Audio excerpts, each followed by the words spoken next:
Hello everyone and welcome to Prestige Encounters, the Dungeons & Dragons campaign brought to you by Prestige Gaming Community. I am your Dungeon Master, Salkos, and this is the campaign that does say gay. Before we get to this extra time, we have a few announcements to get through. First and foremost, a lot of the music you'll be hearing tonight is brought to you by brought to you by Midnight Syndicate. Midnight Syndicate is a music production group that creates goth, horror, and fantasy RPG music that you can be using at your tables at home. You can listen to their music videos on Spotify, watch your music videos on YouTube, listen to music on Spotify, or even ask your Amazon Alexa device to play Midnight Syndicate right now. For more information, go to midnightsyndicate.com or use the command !syndicate in our chat right now. Is there stuff like just free to use, or do you have to get commission from it? Like permission to use their music? Yeah, like how would you use it? Yeah, so like if you're using it for like a stream, you have to get their permission for like commercial use like us. But if you can use your music at your table because it's not in the commercial, so just listen to the music on Spotify and give them your support.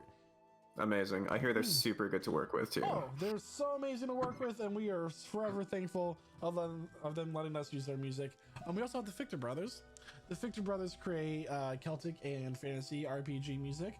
They have a YouTube channel with a wide variety of videos that have all of their music. Be sure to subscribe to them. They also have all of their EPs and music being released onto Spotify all the time. Relatively easy to find all their music using their names as an artist search, but it has a very wide range to it and it's a lot of fun to use. So thank you to the Fichter Brothers and thank you to Midnight Syndicate for the great music production. Extremely talented, and campaign would not be what it was without it. Starving Artist is our community artist that has created all of our character portraits that you can see below our feeds. They look so great. We also have Ashada Copperstone, aka Slimy Rice, hello, who may also be Banksy. But before we get to that, he is doing all the line art for campaign 2, and we are super happy to be finalizing all of that up as we prepare for it in anticipation of this campaign ending. Which soon, but not too soon. So we'll see how the story progresses, but you know. So be sure to commission them once their commissions are open and use their immense amount of talent that I wish I could possess, and I just eat pieces of paper and jealousy over that they have and I don't. So be sure to do that. I don't think I have anything else. I do. Tyler has something. We are still sponsored by HelloFresh. Yay! HelloFresh. Go to HelloFresh today and use code POGSE2047 for 16 free meals and 3 surprise gifts that could be like desserts or, I don't know, a carrot in a box. 16 free meals in this economy. Exactly. So go check them out. POGSE2047. Like if you get for 4 people, if you get 6 days of meals, that's 2 meals a day for 4 people for 6 days. It is only like $90 something, which is over half off the usual price for that first week. So try it for a week. If you don't like it, that's fine, but try it because they have really great recipes. Like it's such a good deal that I spend more on that on groceries a week by myself. Just saying. So try out the recipes. Anyway, I had like 4 shots of espresso before we started. Well, thank you so much, Tyler, for letting us know about HelloFresh. Without further ado, grab your drinks, grab your snacks as we welcome you to our table and we begin session 99. Oh, snap. Prestige Encounters. Welcome back, everybody. Welcome back, everyone. So, where we last left off, the champions of Cataran boarded a ship that was manned by a Yugoloth known as Dolgren, a ferryman of the River Styx. They entered a contract with him, stating that as long as he lived, the boat will stay true to its course. As they traverse the plains of Hades, they came across a number of dangers, one watching an intense battle of the Blood War where the demons were led by a demon lord that was unnamed, but people know who he is anyway. I don't know what you're talking about. Never seen that there was double like a monkey-headed man before in my There life. was a giant rock thrown at him, but Mm-hmm. as he continued to say, they were attacked by a number of wraiths and demons that were lurking within the river Styx, pulling them off of the ship, dealing immense amount of damages as the ship continued to sail without those who went overboard.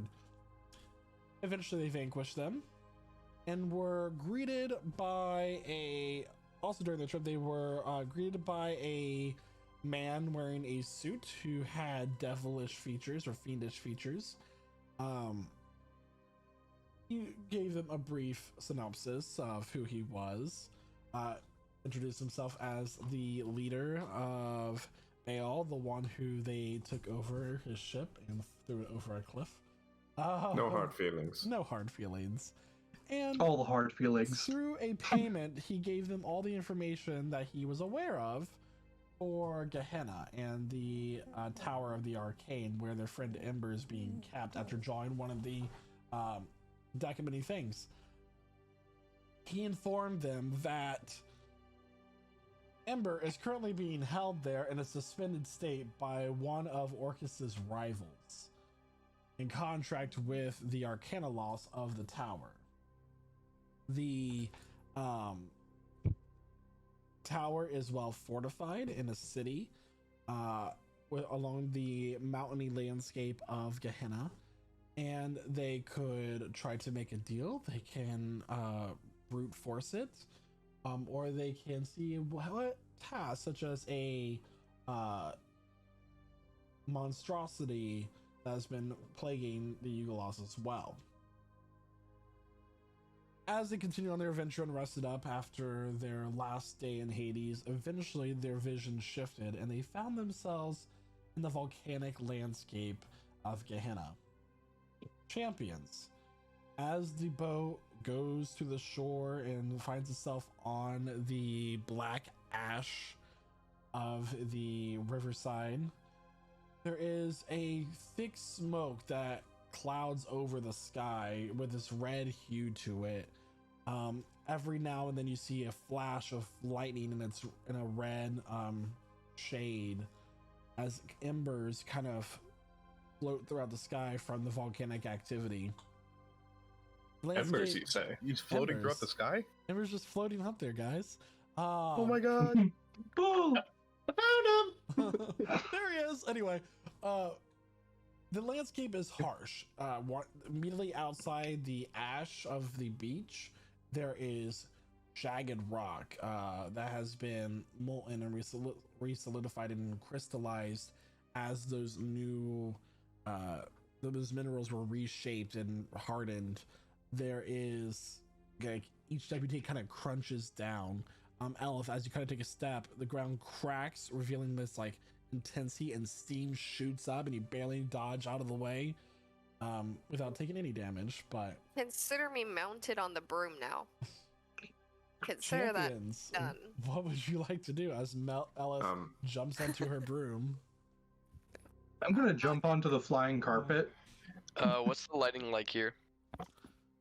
So the lighting is considered bright light, as there is a number of there is lava flows, there is fire. The fire is of different shades though. There are mostly reds, but every now and then you catch the shade of these green flame pockets that you also witness within Hades. And you can begin to assume that the flames of the dead exist within this plane as well. No dim light for you. No dim light for Hisescu. No dim light for you, no. Or me, for that matter. Yeah. I'll just look up at Alice. Huh. Doesn't deign to walk on the ground. I'm not trying to Wish I get could cooked fly again. again. No, that's fair. Look in here. Any sign of a tower from up there? I can look. Do you want to hop on too? I'll levitate up and then grab onto the broom. And Go then I would like to ahead look, yeah. and do a perception check, I guess. Okay. And I'll help you out with that, I guess, if you can. I got a 6, so yeah, let's Oh. She's looking better. Yeah. Did you do it She with was able to go advantage? up all those stairs by herself, but If we you're had to helping pick her me up and and I'm put her in doing the cart. Pick her up, advantage, take her out. I got a 20. And that is all good. Yeah. Have they said anything to you? What was that, Elif? If I'm getting advantage because of Jack's assistance, then it should be a 20. If not, a 6. So as you Okay. fly up, your eyes kind of begin to sting as the smoke starts to hit your face. I need you both to make a Constitution saving throw. Dang. L, my bad. The 18, let's go.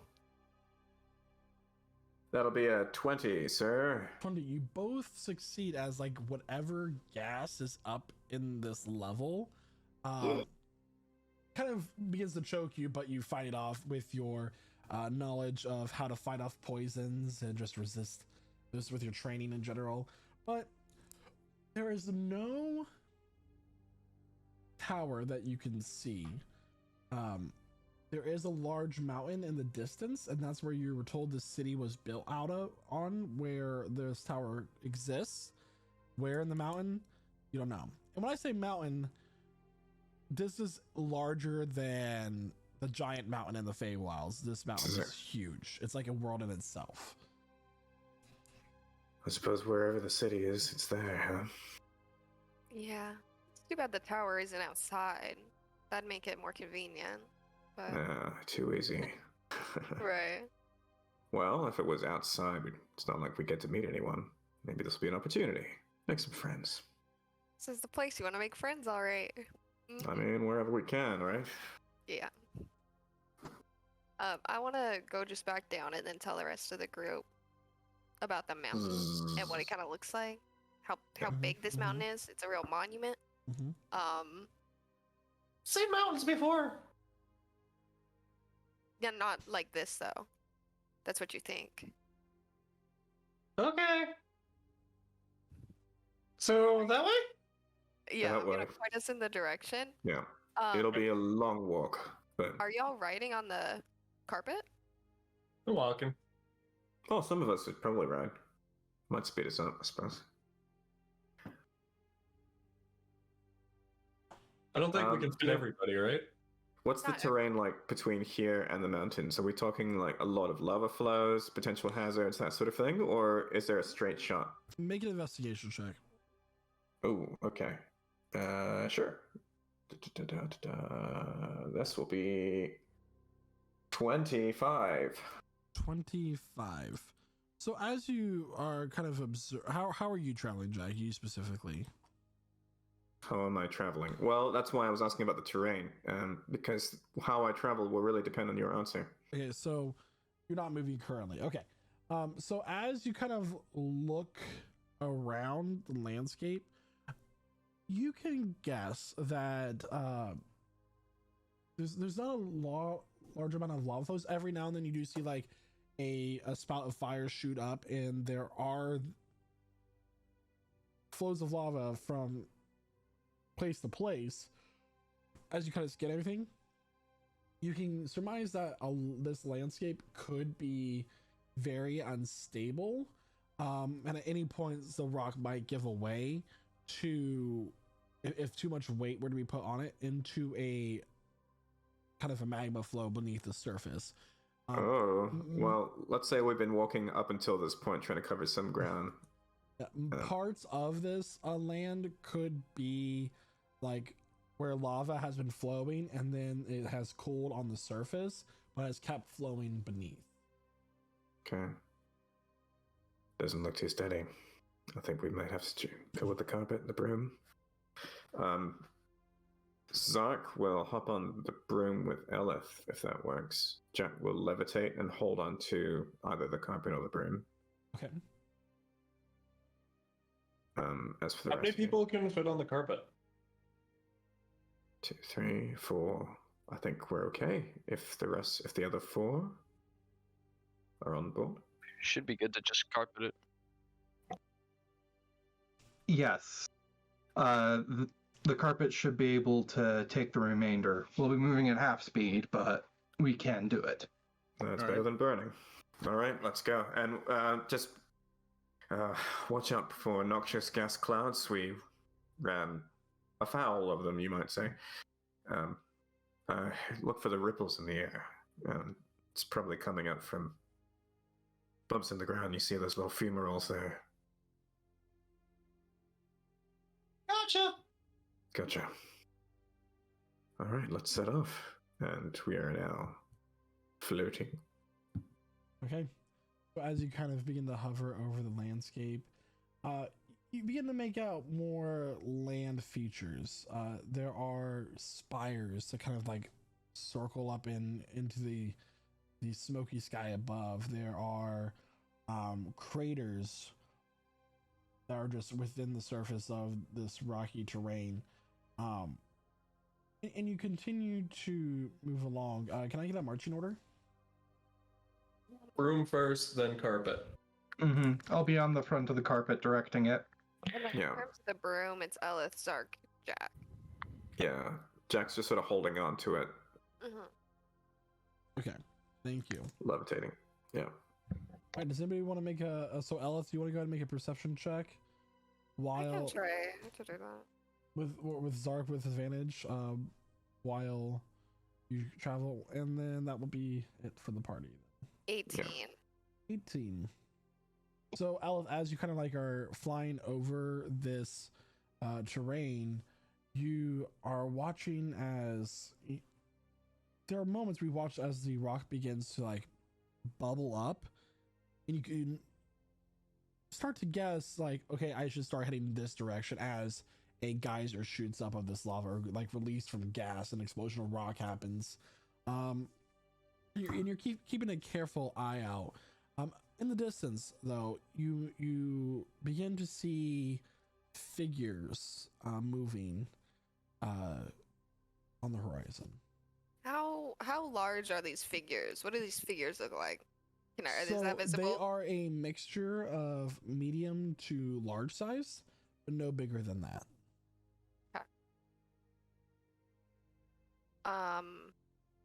Another question.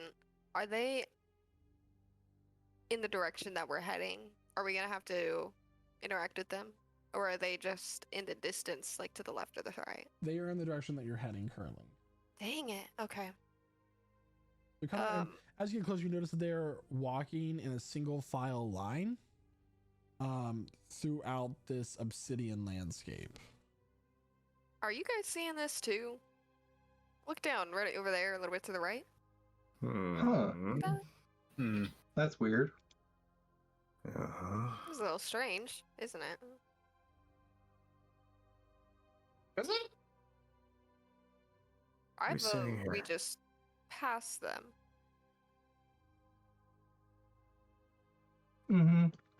I think our job is right now to find Ember, and get out. So, Yeah. Just a quick description again, Deanna. You say there are people down there just doing something? There Alright. are not humanoids. They are fiendish in how they look. Oh, okay, yeah. Okay. You say you wanted to make friends, Jack? Well, maybe. Could be worth it asking them questions. But I don't want to endanger the group, and if everyone else thinks that we should move on, I'm happy to move on. What are they don't doing mind, at the moment? But they're walking single file. Yeah. If I've ever seen anything in all my journeys, single file means something's happening. Do they it seem could just to- be that they know a safe path through the terrain, and so they're all walking along that same path. Or they're hiding their numbers because you can't tell how many tracks there are. Do they There's seem also to that. notice us by now? Do you think they've seen us? They haven't. If they have seen you, they have not acknowledged you.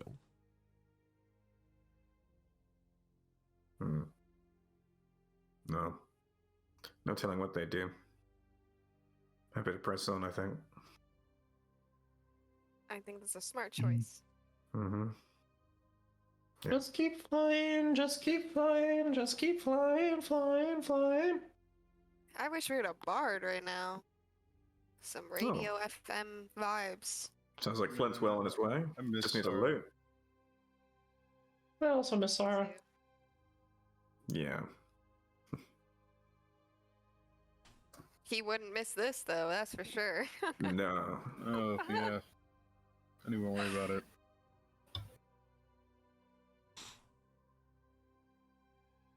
Okay.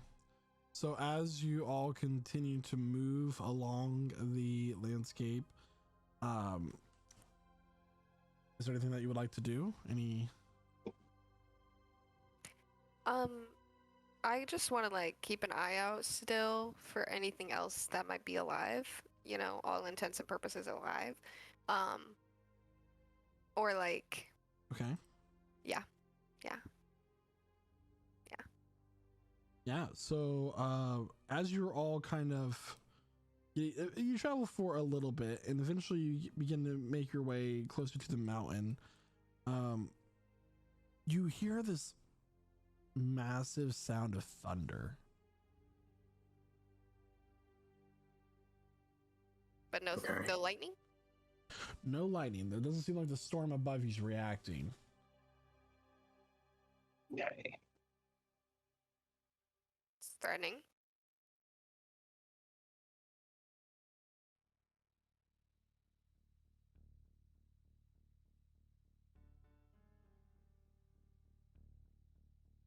I'm gonna look Does it around. sound like natural thunder? No. Oh. Can I make some kind of check to see if I can figure out where the thunder noise is coming from? Yeah, make a perception check. I was waiting for somebody to ask. Okay. Oh boy. 2. 2. You have no idea. And then you begin, like, on the back of your neck, it feels like the sun is shining down on it, and very warm weather during the summertime. And then you turn to look up just as this massive red glow is falling down from the clouds. Sam, As the sun is falling! I need you to make an Arcana check, please. Okay. Let's go. 10. 10. You try to steer your magic carpet out of the way just as this massive piece of molten rock comes raining down from the sky and hits all of you out of it. And now you all of you are knocked off of the flying carpet as you're now spiraling down towards the surface of the ground. How high up were we? I would say you were roughly 60, 100 feet in the air. I'm gonna rage on my way down. Okay. I'm going to and- Misty and- step back onto the carpet. And I want to try and grab somebody and hold them as we impact. Okay. How's the lighting as we're falling? Having It's Misty stepped so onto the bright. thing. All I right, have a so quick question, Sakos. hold one at a time. So, what's your question, Shada? Did we get a long rest since I took all that damage, or You did get a long rest as you wrapped up your journey to from out of Hades. okay, But the cool. long rest was right before you exited Hades, and you all rolled for that exhaustion one more time. Yeah, I didn't get exhaustion from that. I do remember that. I just wanted to know for HP purposes because I was not looking good. All right, so I need Flint to go ahead and make an acrobatics check. Acrobatics, alright.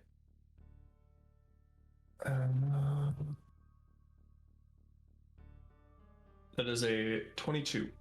22. So you managed to grab Huzescu as you guys are tumbling down towards the ground. Shada, what are you doing? Alright. Yeah, alright. That's what I'm looking in my inventory for. Or not my inventory, my features. Because I don't think I have too much for this. Let me see. So as it's happening, that piece of molten rock was just the first, as now smaller rocks are now falling down from the sky as well, shrouded in flame and spouting off molten material. Elif, make a dexterity saving throw, please. Jack, you as well. Why doesn't feline ability not let me reduce fall damage? Ooh, it doesn't. Great question. Yeah, stupid. I got a 19 for my dex save. 19. I got a 25. 25. So you all both are kind of dodging and zipping between these molten rocks, like small pieces now flying, breaking off from whatever just erupted far off in the distance as you guys are kind of like moving about. Jack, a little less quickly since you're just levitating. Yeah, I'm just holding onto the broom. I'm just like, it's a little bit difficult. At this point, I guess Shadow would just be putting his shield under him. Yeah. So, those of you Was I who able fall, you're going to to Misty fall. Step? You were able to Misty Step onto the carpet, but the carpet is currently under the rock. Oof. Yeah, so I'm going to try and get it out from under the rock. Okay, go ahead and make a sleight of hand check as you're falling. So Oof. that is going to be 32 points of bludgeoning damage as the four of you... I'm going to give myself advantage using Tides of Chaos. Okay, that's fine. 21. So yeah, right Much before better. you impact the ground, you manage to pull the carpet out from under the rock, and then you smack the ground, and you hit your back, and just the wind is completely knocked out of you, Sam. You're just like, you're gasping for the air. Nothing's like, you can't breathe. You're gasping, and nothing is entering your lungs for a moment. Flint, that is halved since you're raging, and use rescue. I will say that you're going to take 9 less points of damage, so 23. As you kind of use Flint as your cushion. he broke a little bit of your fall, but not a whole lot. Yeah. Shada, you just think the whole thing, and you hear a crack as you're bracing your shield in front of you, and then as it hits the ground, your wrist bends in a way that it should not be bending, and now your wrist is broken. Yeah, I was Salkos, you read my mind. I was gonna say that for myself. You kind of look down, and your ulna is like sticking out through your arm as well. So glad I don't know what that is, and I'm so glad you're not going to tell me. Your ulna I'm is the so same glad. side of your arm as your pinky. It's one of the two Why bones didn't in you your tell me arm. this? And then your Oh my thumb God. side is your radius. I see. Mm-hmm. Anatomy with prestige encounters. That's horrific. Ew. I would like to, at the nearest moment, maybe fly down and check on everyone. Yeah. As after the kind of falling debris does end, it is you watch as your party's kind of like regaining their footing on the ground. The three of you fly down and check up on them. All right. So I'm gonna start dishing out heals right away. Gonna cast. Oh, hold on. I need to put this back in place. Oh, all right, my bad. I'll get to you in a second. I'm gonna use a 3rd level spell slot to cast Aura of Vitality, and over the course of the next, minute, I'm just gonna start spam healing everybody for collectively 74 hit points between all of us. Okay. Yeah. Did I take damage from getting the wind knocked out of me? Yeah, you took the 32 points of damage. I took the 32, okay. Alright, Is I'm gonna heal myself for Shada- 23. Shada, are you bleeding? Oh yeah, I'm bleeding a bit. Yep. Man, let me take a look at that real quick. That looks terrible. Oh my goodness. And I'm gonna take out a vial. Shadow's gonna pull his arm away from you and snap his arm back into place. Oh my god. Make a medicine check there, Shada. All right, yeah, I'm gonna attempt to snap my arm back into place. Trying to steal his blood? What the fuck? What the hell? I just... I rolled a 7. That's great. Nowhere is safe in this You kind of place. push the bone down, and just your vision goes white for a second, and this like ringing starts happening in your ears. And you guys watching if Shada could look pale, he would, but like he kind of swaying as he's sick from the pain, and his bone is kind of worse off than it was prior to this attempt. Oh, It's like you got it handled. oh, this is horrible. Hello there. Are you Sit down. alright? What? Who's that? Oh, don't mind me. I just saw the fall from afar. I'm on defense. Eldritch Yeah, Blast who's that? at the ready. Still raging. Angry frying pans. Angry frying pans at the ready. And Sam Stepping- finally like crawls onto the carpet. Stepping into the beyond like this raised area of earth is this creature that is kind of imp looking but larger than an imp. They'd be medium in size. Has these two very large insect like eyes with this black chitin like hide, and it's holding this trident in its hands as it kind of like hobbles up to all of you. They are kind of like, it has this glowing red into it. Now, I don't mean no harm.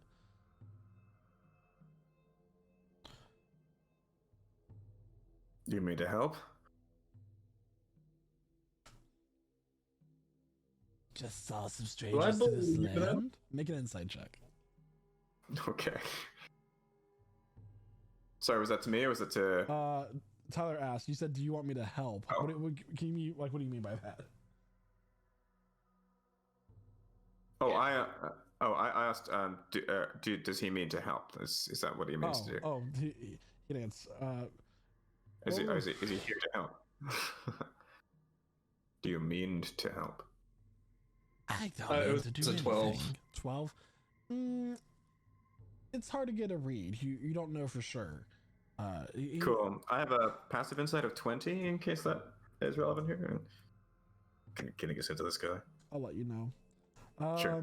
He goes on to say, "Hell no. I don't mean to do nothing. Just checking up on ya. All right. Well, Are we're you on in our the way need of to assistance?" No. say that we're newcomers, and we're passing through on our way to those mountains over there. Your friend there doesn't look too healthy. Yeah, Just Shadow? you. Yeah, I was just Come about to say. You want me Shada. to pop this in place. All right, yeah. I'm gonna just try to jam that back in there real Make quick. a medicine real- check. All right. And you all begin to realize as he speaks, he's speaking in your minds. Oh, why? That's a 2. This is another 7. It's a 7 total. Shada, you are now unconscious No. All right. as you faint from the pain. How many hit points is Shada missing, by the way? He's missing- 32. Yeah, 32. 32. Okay. Mhm. I have 51 points of healing left from that Aura of Vitality. Go ahead and just heal up for all that. Okay. I have 19 left. It's Those kinda can go to heal Sam. word, isn't it? Yeah, I'll take the 19. Thank you. Does that bring you up to full? That brings me up 13 shy of full. He also took the 32. That's why I said to heal those two first. Okay. Yeah. So alright. you healed Shada fully? Mhm. Yeah, so I see. the arm does not heal correctly. It's going to have to be reset, but basically the wound closed around the bone that is exposed. I mean, I'm no doctor, you know. Hey, there's no more blood. You can let her look at it now. And he's unconscious, so I can't do too much harm. You're a doctor. Mm-hmm. I may Oh. know someone in the medical profession that could assist you and your friends. You look like babes bouncing around in a dark forest. I know. Is it that obvious? Oh, it's quite obvious to me. And you do that out of the kindness of your heart, would you? Everything comes with a price here. Ah, so I've heard. What would be yours? We can work out the details later. No, I don't agree to that. Very well.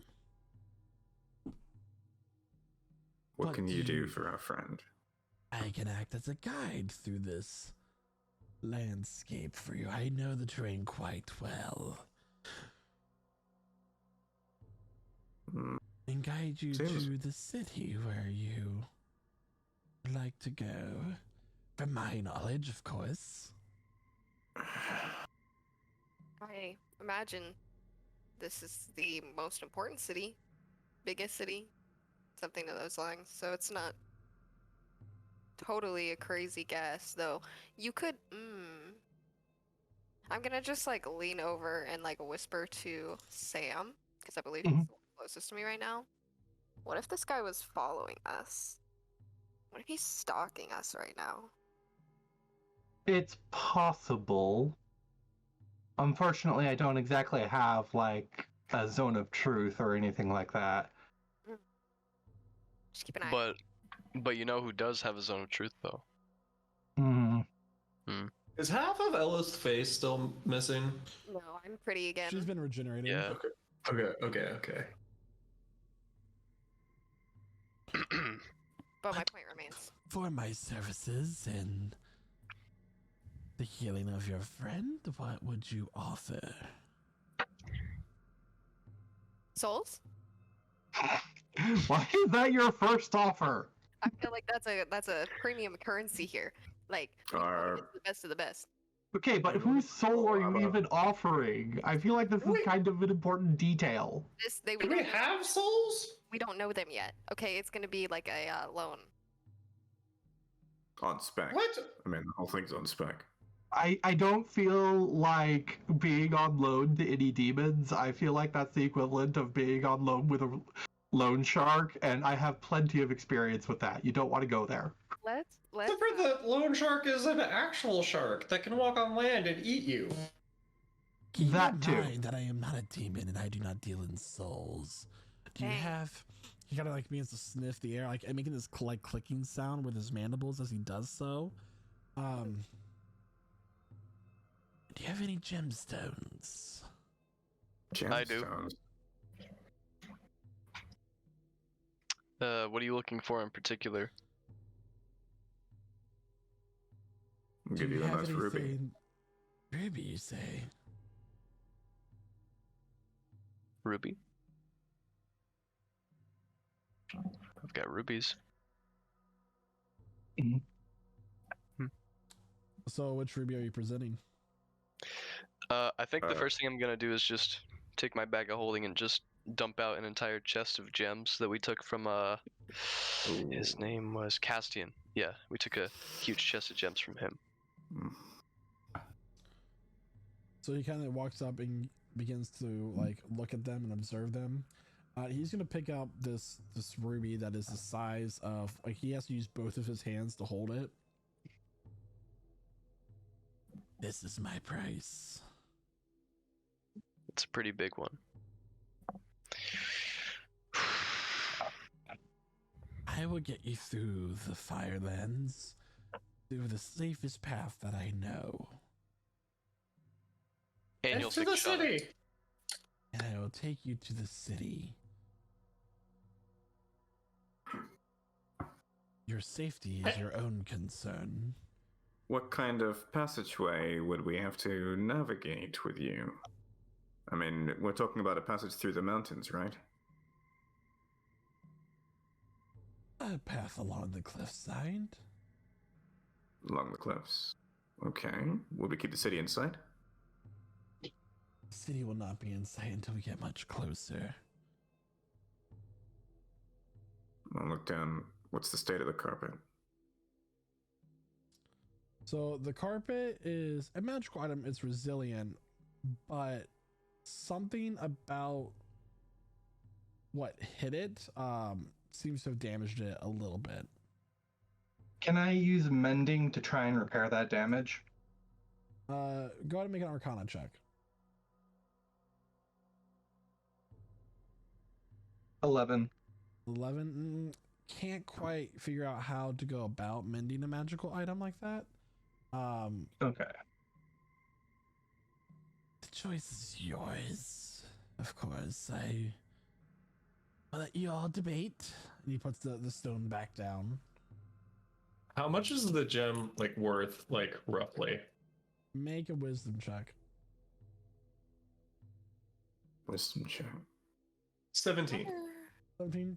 Gemstone could be worth roughly 10,000 gold if to the highest bidder, right? It's a very large ruby. Oh. I mean, It's a there fire is that, ruby. but we have to. Is that important? Is a No. fire ruby different? Okay. Because my point remains, we have a lot of gems. Like we have a black sapphire that's worth like 5,000 by itself. 5,000 Mhm. gold. We're, and so- we're really not hurting on the money front, and we've got those wishes. So Mhm. I think we could get rid of the ruby for this. Yeah. For a We got- guide? Yeah. Yeah, Safe. I think that's fair. So I am Alright. curious. Are you gonna eat the gem? What are you gonna do with the gem? Probably put it in a vault of some kind. Oh. Put interest in some real estate. It doesn't matter what I'm going to do with it. Yeah, no, it doesn't matter. I'm just curious. You're gonna eat it. That's You're gonna my buy real estate. I really thought that he would use his little crunchers and Hmm. crunch it. Just ask people if they're gonna eat rocks, Elith. I ask a lot of people a lot of really insensitive questions. I just shouldn't ask questions. I mean, maybe it helps with digestion. Who knows? Yeah. Mhm. All right. So, say we're interested in this deal. Are you ready to guide us? I am ready. He's gonna whistle as this like four-legged creature comes out from behind. It has a very interesting mouth. It has no eyes. It's just a circular mouth with this long barbed tongue that kind of like is longer than the length of its body. It has like this withered reddish skin, almost like the face of like Freddy Krueger, that is covered in these black plates of armor, of this natural armor that kind of covers this like fleshy hide.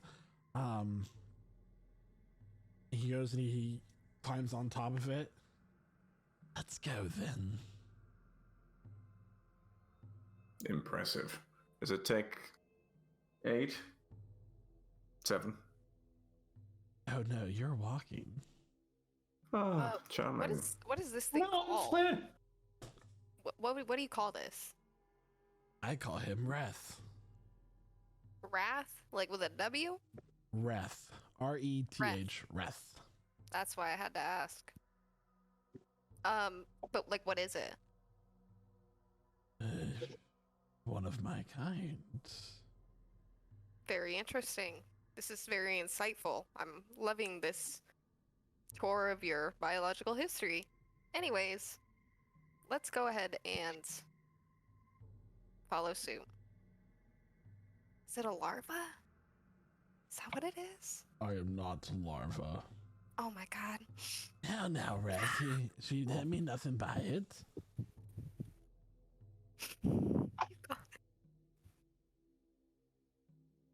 As we start traveling, I'm gonna turn to the party and be like, "Hey guys, did you know that woodpeckers' tongues are longer than their body and it wraps around their brain because it's too big to fit in their mouth?"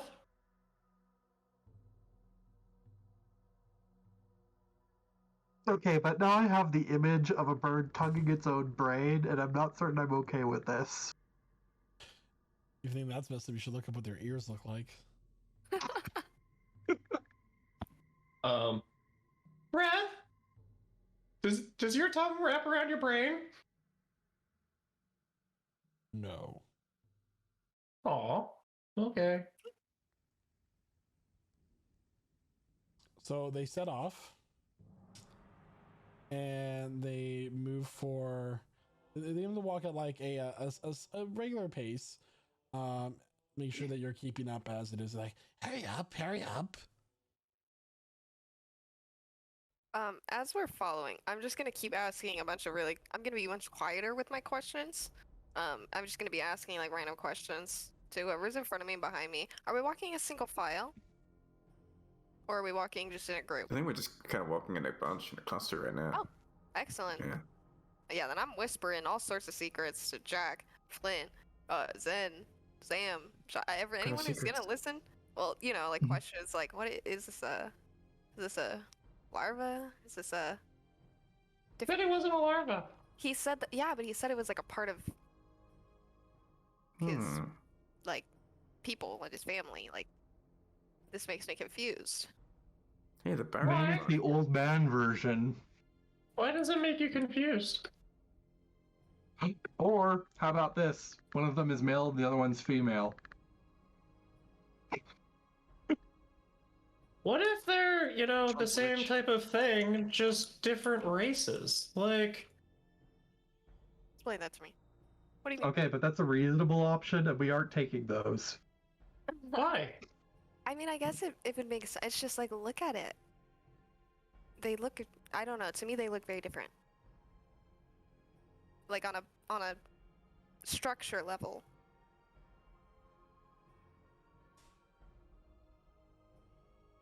I mean, fair, but I'm so perplexed about what this is. Maybe going they're on? not the same thing, but rather the same type of thing. If that makes sense. We've encountered anglerfish before, right? Yeah. Oh, right, and I knew how to cook it. Cool. This will help. Did you know that the anglerfish that we cook, the big ones, the scary ones with the teeth, did you know those are all female, and like the little one, or the males are like this big, and they're just like cute little guys? I How do know you know that this? now. Wow. It's just fish biology. mm-hmm. I mean, this could be something similar. Just because they don't look the same doesn't mean they're not the same, you know? Okay. I'm gonna grapple with this for a little bit. I'm good at grappling. Let me help. You are. We're working through it right now. Hold up now, everyone. Just stay where you are. Okay. And I pull back on the carpet. He's going to kind of shout to a nearby rocky outcrop. Dork, I got someone here for ya. Made a contract with them. Gave you part of the payment. Stepping out from this rocky outcrop is like the first thing you see is like this very long clawed hand with these blisters covering its purple skin. Kind of grab the edge of the rock as it pulls itself forward. And what you see is a truly grotesque creature. It has like shrunken, purplish black, completely bruised looking skin with these boils and blisters covering it. Almost like a raspberry and the way its skin looks, but diseased. Its two eyes are just these very swollen, pussy orbs. And it has two horns of a ram kind of curling back as its face is kind of just like shrunken and swollen at the same time. Roast. Diseased raspberry. Wow. That is an image. So, What if I'm let's- in the need of some medicinal help? As it walks in like Oh, this no. this bipedal like shrunken form, like hunched over. You there, lad? He's gonna walk over to Shada, which we haven't mentioned, but he woke up after a few moments. Oh, You're not looking too good. He takes his long fingernail, kind of like brushes it down the side of his face. Your face, like. You want to speak? Sorry, outburst. Don't mind me.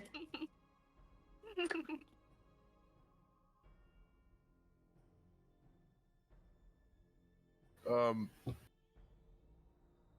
assuming even though it's healed, it's still in like extreme pain. Yeah, your bone is exposed, and he's Yeah. gonna just like heal the flesh around it. Oof. I can heal you. Fix your arm.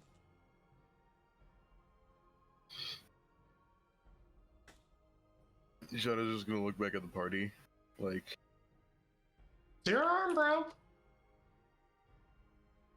alright, Shadow's gonna stick out his arm. Very well. He's gonna take his long hand and just like it can completely wrap around your arm and including the bone, and it begins to sting with this horrendous pain as he does so. And he's just keeping eye contact with you the whole time as he begins to squeeze it, and you feel this sharp jolt of pain, almost as if your arm is being stabbed by thousands of needles at one point in time. You are going to be healed. Your condition is relieved. Your hit point maximum is going to be reduced. Oh, great. By 9. Cool. And you gain 1 level of exhaustion. Oh, shit. Great. It's a very tiring experience for I you. bet. I'm pretty sure that's exhaustion level, what, 3 for you? Yes, it's 3 now. Cool. I just had an idea, guys.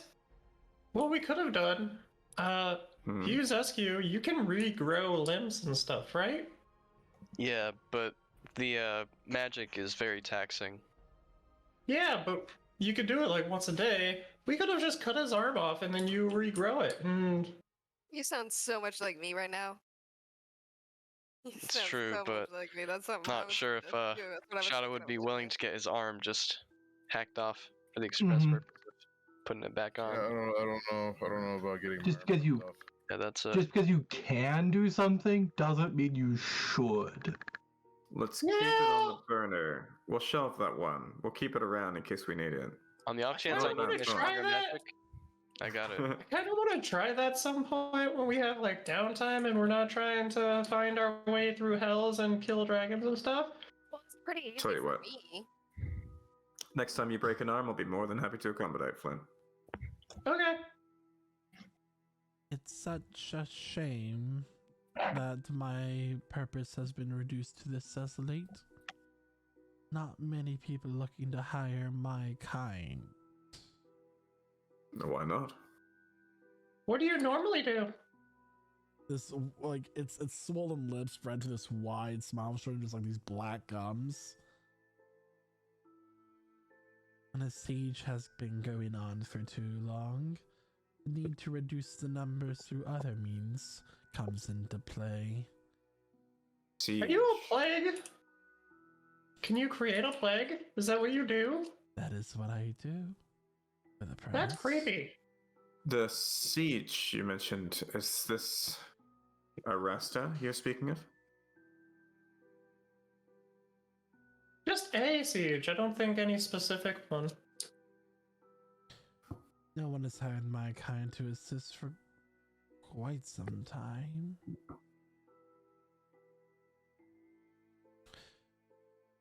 No one has the need for diseases anymore. Too many other things interfering. Any reaction when I said Aresta, DM? No. Okay. What kind of troubles are plaguing this land? We've heard of an invader, a powerful being of some kind.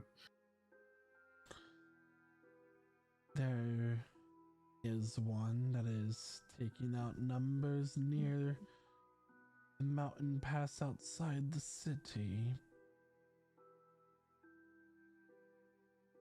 Is that perhaps the same mountain pass that we...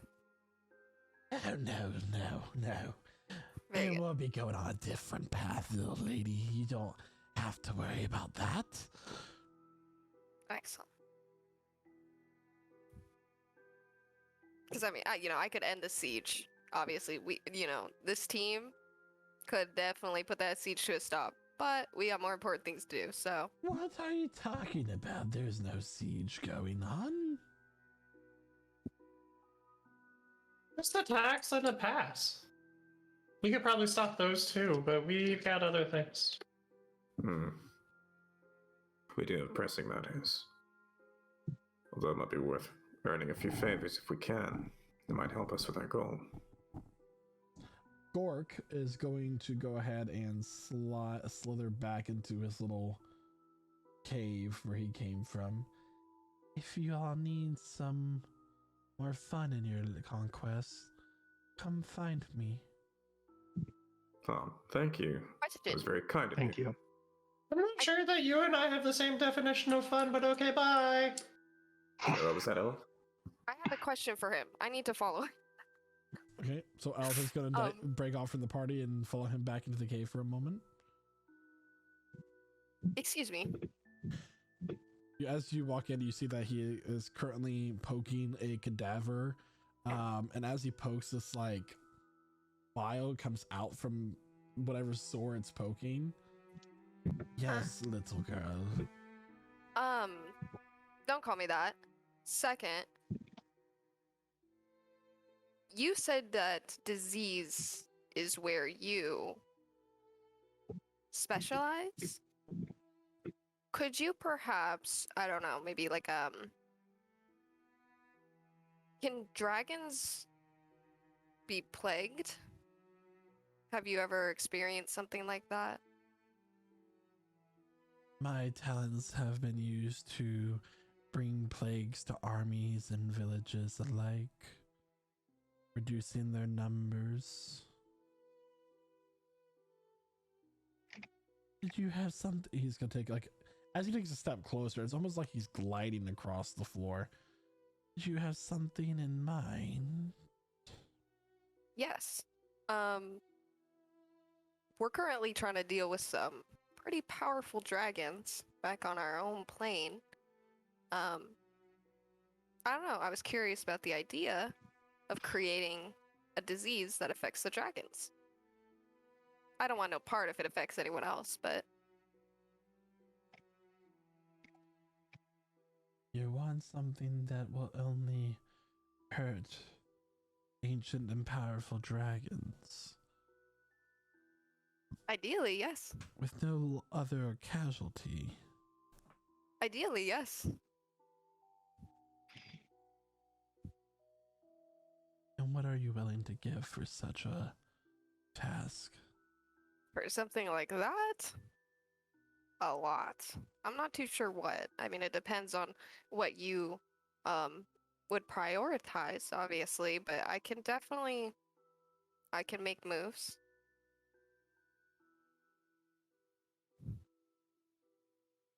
For something like that, I fear that there is nothing I could create powerful enough that would not create some collateral damage. You see, dragons are rather resistant to a number of things, and something that potent would find its way to lesser beings such as yourself. But you do pique my interest. He's going to reach over and he's going to grab an apple, a freshly, perfectly shiny red apple just sitting on his counter, and he's going to, with his very like long and crooked arm, hand it over to you with his palm facing up. I will. What is this apple? Is this your calling card? Is this a business card that I can? Is this? What is this? Just remember that it only takes one apple to rot the barrel. I will keep that in mind, and then we're gonna exchange the apple. hand motion was something, but sure. It goes in that format, you know. If you wish to use my talents, you will have to pay the appropriate price for the contract with me, but I think that we could work something out. I think so too. Because there's not a lot that I won't do, but I will keep this apple on hand. Thank you very much. Have a splendid time. He's gonna go back and start poking the cadaver. And I'm going back to my friends. And I'm should I show? How the fuck do they grow apples here? That's like I don't think it's like a real apple. Yeah, I'm gonna show you guys. I don't know why I wouldn't show you an apple. Hey guys. Wow, is that a wow? Yeah, Is but that an don't actual eat it. apple? Don't eat this apple. No, that's all right. I mean, how do Nice you apple. grow an apple here? But I have no idea. I'm assuming that I'm going to have to bite this apple in order to like get in contact with him if need be, but we now He have was a disease, right? It's possible that the apple itself is, the way you get it transmitted. That's very true. If you're supposed to bite it to contact him, why not try and bite it now? He's right over there. We can see if it works. Well, I didn't see any other apples. I don't know. So it's a one and done kind of thing, and we don't know if it works or not? I'm gonna assume that it works. But my thing is that I only want to use it if we need to. Like a fail safe for our plans. He said that for powerful and ancient dragons, he could concoct something that would plague them. But obviously it would plague a lot of others too. So that's why it's a last case scenario. Also, I had a DM question. Yep. So, about the levels of exhaustion we receive from being here, right? Those are special. Those can't be removed here, right? You don't know. By long resting here, at least. By long resting. And Not from by magic, long it didn't really work either. But, So while you were in Hades, you tried to remove the levels of exhaustion, and it did not work. right. So that was in Hades. So I think here it might be a little bit different. And Shada also just got another level of exhaustion from a different source. So I think it might be worth another greater restoration here on Shada this time. Yeah, I think it's worth a shot. All right. Flint, could you help me crush a little bit of this diamond? Yeah! I'll help him Awesome. crush a So you diamond. still have your material from the last spell because the spell failed. You lost the spell slot, but you maintained the material cost. Is awesome. how I ruled that. All right, so I will spend another 5th level spell slot using the same diamond dust I had from before on Shada. Yeah. So it does take away 1 level of exhaustion from you, Shada. Oh, sick. Nice. Go ahead and make an Arcana check there, Yuzescu. All right. As Solid this is 12. happening, a solid 12. Okay. As it's happening, your guide is gonna look at you and go, "Oh, so you're planning on fighting dragons, are you?" Perhaps. Yeah. A solid 12. You can guess that the restoration at this point could lower the exhaustion since you've left Hades. And maybe it might be able to help him with his hit point reduction, but you can't do both. Both. Because the spell can only affect one thing. And also, it's going to take more than one casting of Ray Restoration, focusing on the hit point effect to fix it. Got it. Out of character, Zark would need it more than me at this point, because the hit point reduction isn't that big of a deal. Yeah. Because Zark has level 3 exhaustion, and that's not good. That's what disadvantage on attack rolls and saving throws. Yeah. We're gonna want Zark to be useful as well, so I think it's worth my 6th level spell slot right now to just upcast it again. Just for We him. only have 1/5. No, I had 2 5th level spell slots, but I used one earlier to try to help Zark while we were in Hades, and it failed. We got a long rest. Yeah, we got a long rest since then. Really? I thought I did it right after. I could have sworn. You did do it after because you wasted all your spell slots during the fight. Okay.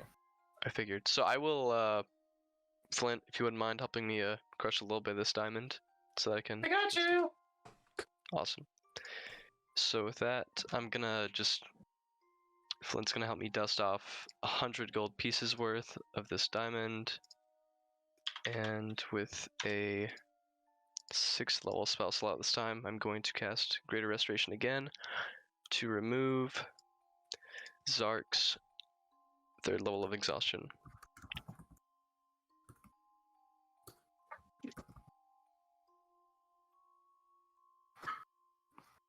Oh, thanks, man. I feel about 1/3 less like shit than I did before. No worries, Zark. While that's happening, I just want to examine that apple and like sniff it and like test the tautness of the skin, etc. The apple feels fine. Is that normal? Seems like a normal apple. Wax? Smells like a fresh apple, fresh off the tree. Okay.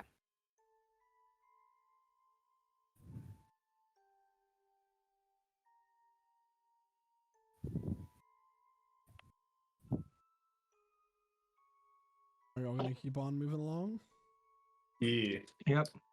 All right. So, where are y'all from, if I may ask?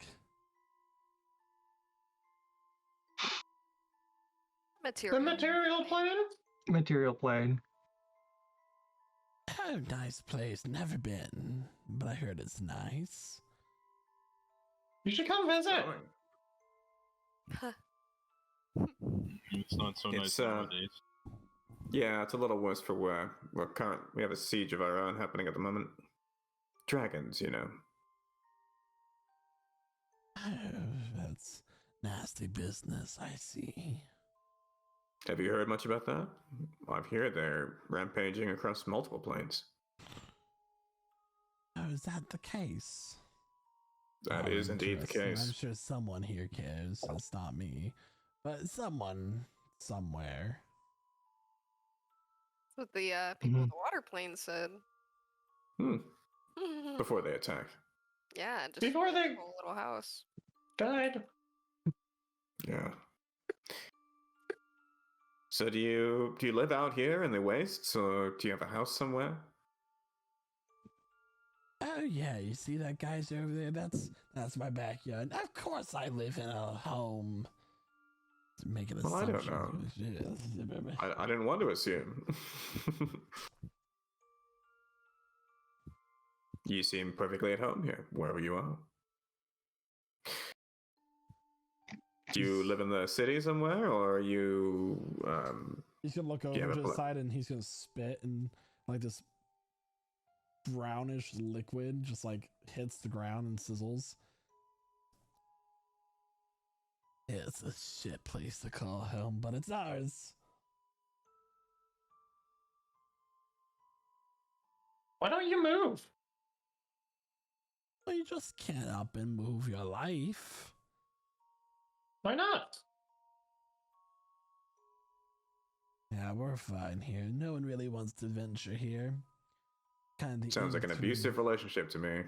Oh, you were created for this place. It's quite interesting history. Who created you? Oh, some witches in a dark ritual commissioned by someone sometime, and wrote all of our names into books that have been since then lost. And How old are you? If you don't mind me asking. I mean, I can't tell. If I were to guess, how old would I say that this person is? Yes. You can make a the nature guess check. now. I'm gonna say I don't know. I've never 68. I never cut off my own leg and counted the rings, I guess. So it's a 19. Natural 19. This one is several centuries old. I was off. That does raise the question, because I can do that. I can cut my leg off and look at the tree rings. I feel like that would be a really good intimidation move. What do you I guys don't think? remember. Would there Does time work actually the be same any here? tree rings, though? No, just like a bone. Wondering. Yep. Does time work run the same here as it does in the material plane? Is this a DM question? Yeah. Flint would not know that. Make an Arcana check. I think we clarified this like a couple sessions ago, and I think it does, if I remember right. It's a 23 Arcana. So the way that this plane in particular is positioned is in Hades, it flowed about the same. But as you traverse from outside plane more around in the towards the positive end of energy, because at this point you're like imagine yourself on a clock. You were at the 6 o'clock position and now you're to like the position between 6 and 7. Time here is going to work a little bit more slowly compared to Hades, but not by much. Okay. So, say like 3 centuries here would be like 325 years in the material plane. Roughly. Like, the math isn't, we haven't figured out the formulas for all that, but Yeah. yeah. Okay. I just want to do a conversion from centuries here to how long on material plane. Just curious. Yeah. It also depends on like the positioning and how close the planes are together based on other events. And Flint wouldn't know this, but like a lot of interplanar collisions happened when or brought closer together during the spell plague. So it's also dependent on that. Okay, so now the reason I asked all of this was he mentioned being created via dark ritual several centuries ago. Do I know of anything that happened on the material plane several centuries plus a little bit of extended time ago that was like meaningful or impactful? No. Okay, cool.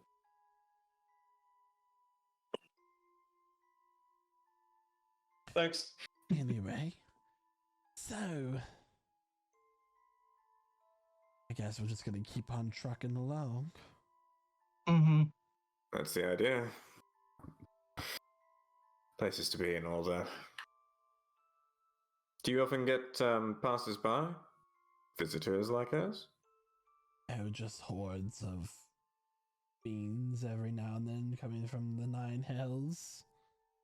And do you offer them your services as well? For the right price.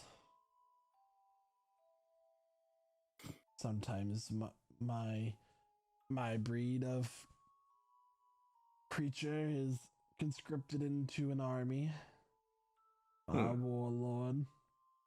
And that warlord is hired by some other being, but they can never afford us for long. What's your going rate to join an army? Oh, I just get a portion of the treasure. Depends on how big. Would you join our army? Would you join our army to fight dragons if we gave you a portion of their horde?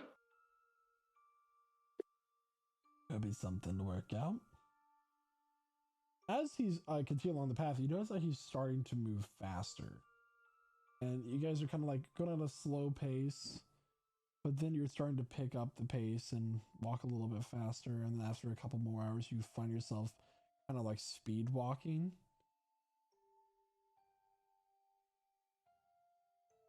there a reason that we're going at kind of Breakneck speeds. all things considered? Yeah. We just gotta get there soon is all. And at this point he's starting to like the other Yugoloth he's like mounted on is starting to pick up the pace a little bit more, and now you guys find yourselves jogging. Dang. Okay. Is there anything he's not telling us, DM? What's gonna happen if we don't get there faster? Make an insight check. Oh, I would love to make an insight check. Insight check.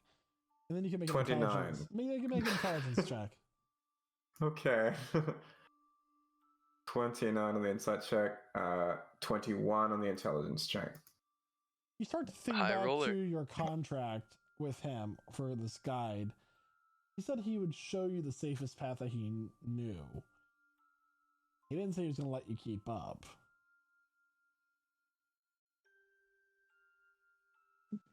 That's annoying. And he's the only one with a mount. Oh. No. This is not gonna work for me. Time to find a solution. As you're all kind of jogging, I need you've been jogging for a few minutes. I need everyone to make Constitution saving throws, please. I'm gonna call out to him. Well, I'll do that too, but I'd like to call out to him. You know, you can't show us the way in if you leave us behind. Also, Zark can summon him out and keep up. He can't. Everybody's making ride con it. saves. Yeah, everybody's making con saves. It was an 18 for me. 11? 4 for me. Wait, Zark can't ride his mount? 17. His beast. It's not a mount. So Elf got an 11, Jack got a 4, Sam got a 15, Yeah. Shada got a 17, you got a 13. Let's roll for Zark. Sure. I will say I'm calling out to him at this point rather than like exhausting myself if possible. Just any reaction? I'll wait till the last roll is done. Sure. So a 10 for Zach. 10. All right. So you all begin to like feel this burning feeling in your chest as like the hot air, and also with your very intense breathing. Sam, Shada, and Flint. You do quite well against this. The rest of you are starting to tire. You're not going to gain a level of exhaustion quite yet, but it is taxing on your body as he's like, as you all begin to continue with this pace and begin to slow down from there. He does stop at like this ridge as you guys are now running uphill. Oh, well, that's unexpected. I was going to have a little bit of fun. I'm doing what? He's going to dismount Wrath, and he's going to kind of send him away. He's like, shh, like there. So, if you were to breach the terms of your contract, what would happen? Oh, there's no breach of contract. You're going to get to your destination just fine. I'll Unthinkable, show you the right? way. Okay. I will remind you that if we're not there, it wouldn't count as showing us, would it? Just keep up in the summer, but right now we have a larger issue at hand. Look. I'll take that to mean you hurt me. Look below there. He's gonna point and like further ahead, kind of down this decline of this hill. There is a kind of like a delta of a lava flow, like almost like a river where it's like flows and then flows out into like a triangular shape with these platforms of stone. Along these platforms, you see these large winged creatures with this green leathery skin and glowing yellow eyes. It almost looks like an ogre or an orc, but with wings. Kind of moving about and moving stones of molten rock. Instead of one of the platforms in the middle of the delta is like this yellow-eyed creature, this tall, slender head that's this forest green color with purple, almost like freckles, jotting the cross of it, and it's wearing this long row with this curved sword, giving commands to them. That's not good at all. Looks like the bridge is out of commission. Well, that's no good. Who are they? What are they? Oh, those are more of my kind, but not in contract with us. And seeing how you're in contract with me, they are. Can't make a deal with you and might find themselves to be a little hostile. What does it mean that the bridge is unavailable to us? Oh, it means what does that mean for our journey? Way. They are there between us and the other side of that bridge. What does it mean for our journey? Oh. We may have to find an alternate way of transportation. That's easy. Why don't we just take some turns and fly over the river, over this bridge area? That way we don't have to interact with them, and we all get there safely. And what do you think would happen if another eruption occurred and you found yourself plummeting towards the fiery reaches of that volcanic river? I guess I would just melt. Never had that happen before. Yeah, you did like 2 days ago. That was the joke. That was part of it, yeah. Oh, that was a joke. Okay. The elements of a joke. Anyways, so no?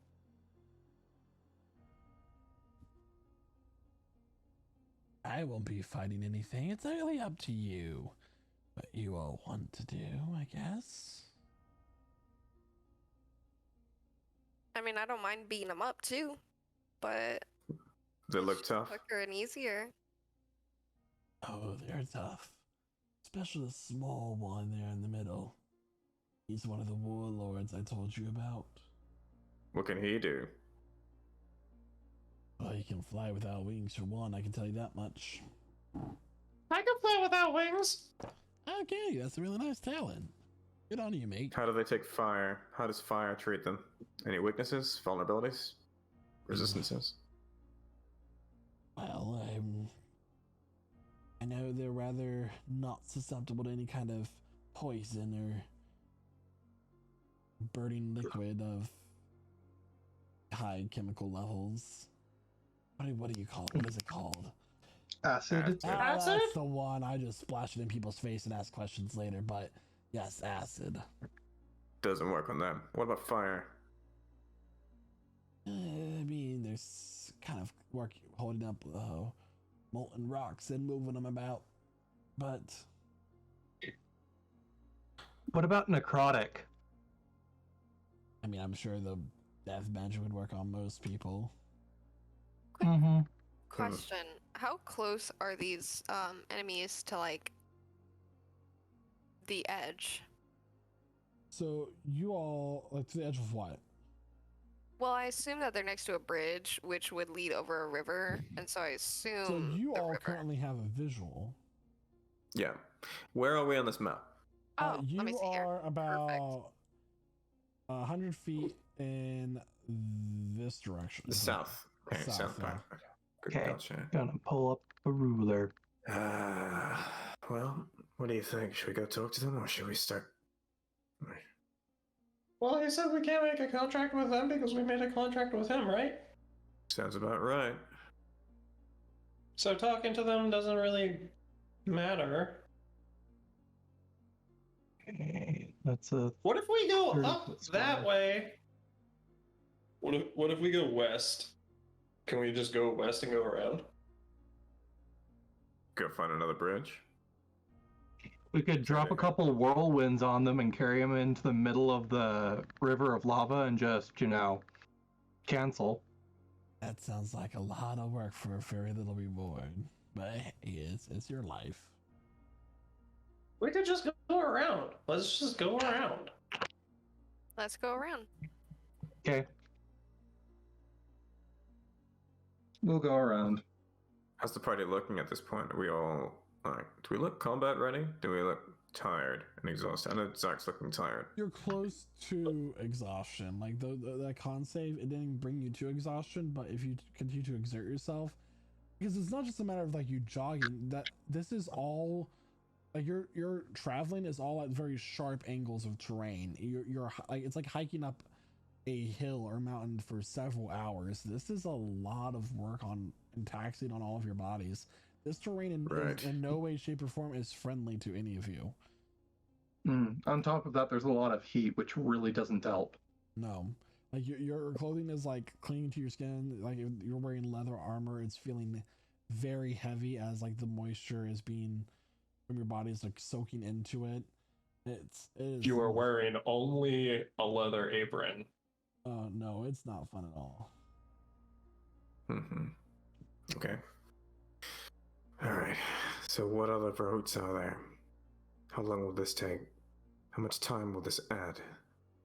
I mean, crossing the river is quite hard to do, but sure, I mean, I can't take you any other path. I only told you about the safest path I know. And this is it. Hey, can they see through illusions? Maybe. I don't have the magic power of illusions. Do you see this thing? And he holds up his trident. He goes, it stabs people, and that's about the extent of my ability. Okay. Well, we could do, if someone has access to minor illusion, we can like mime some rocks falling, or maybe even some of those burning rocks from earlier falling down into their general area, see if they react to it. I would say that would require a major illusion spell, because that is a major very illusion large casting. I can hide really well in this terrain. Maybe we can sneak by. Watch.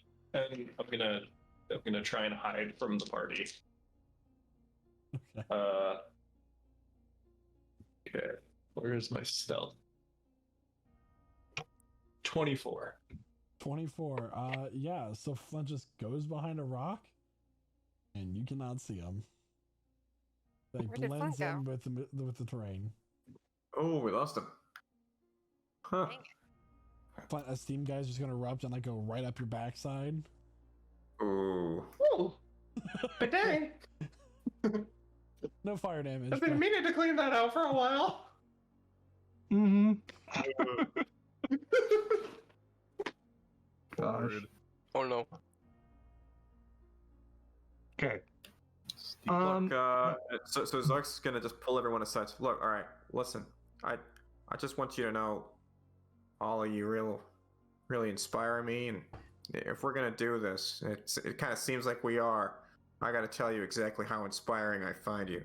And he proceeds over the next 10 minutes to kind of go into a little bit of detail about a couple of minutes per person, just a really like heart-wrenching, like a moving speech.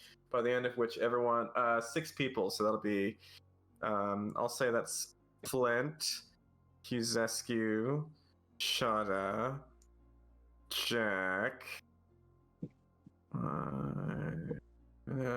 let's say Elif. Oh, hey, 1, 2, 3, 4, 5, 6. That's everyone except for himself. Is going to take 16 temporary hit points.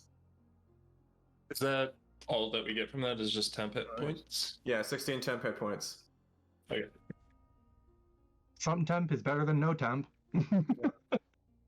Yep. Very true. I just thought that 10 minutes of him talking to us should give us more than just temp hit points. We gotta have like advantage on something. Oh, that advantage on not dying. Yeah. Flint, I swear to God, that sandwich just blew my damn mind. And What's a sandwich? I'm sorry, I got hit on the head. I meant a timber. I don't know where that word came from. Sounds like a really. I'm annoying tired.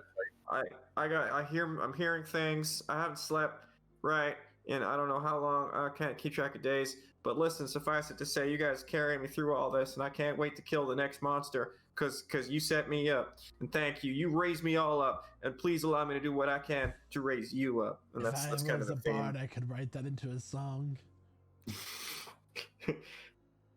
Man, I miss, Raise you. Sorry, There we Sid. go. That name sounds familiar for some reason. It does. It does? Why? Shadow just What? looks at this guy like wide-eyed. Hold on. Nah, I can't. It doesn't come to me. Do I believe him? I want to insight that. Make an insight check. One of you with advantage. You're Oh. better off. Okay. I have I mean, I disadvantage. think I. Oh, okay. What is my? Oh, 11. 11. So, he seems to be telling the truth. Genuine what he says. He can't think of as to what he remembers. Cool. So, let's try sneaking by him and going across the bridge and just make no noise and be super quiet and, Yeah, let's try that. Sneak, get So- close, and if something goes wrong, then we'll see what The happens. least stealthy members of the party, I can cast invisibility to get us through. Sam, do you still smell like lavender? Yes. Okay, let's hope they can't smell very well. Well, we've slept 3 times since the lavender, so it might be fading away, but if it is, we certainly smell like sweat, so pros and cons. I'll look at our guide. What's his arrangement of limbs, DM? What does he look like? Yeah, so he's an insectoid. Like, he has kind of these 2 chitin, like black chitin legs with 2 toes on each one, like they're kind of like these sharp claw looking things. Very beetle like in its legs, and it has like this amethyst purple shell of a stomach with 4 legs, like 4 arms, 2 coming up from its shoulder blades, 2 coming out from the side, with this orangish red glowing eyes and 2 mandibles on its very crooked hunchback. Okay. Does this look like a form that I could imitate with Mask of Many Faces? I would say It's just it's going to disguised require elf. an Arcana check. The DC will be 15 on that, but Okay. you can always try. I'm gonna try it right now. I'm just gonna be like, try it. That's a 16.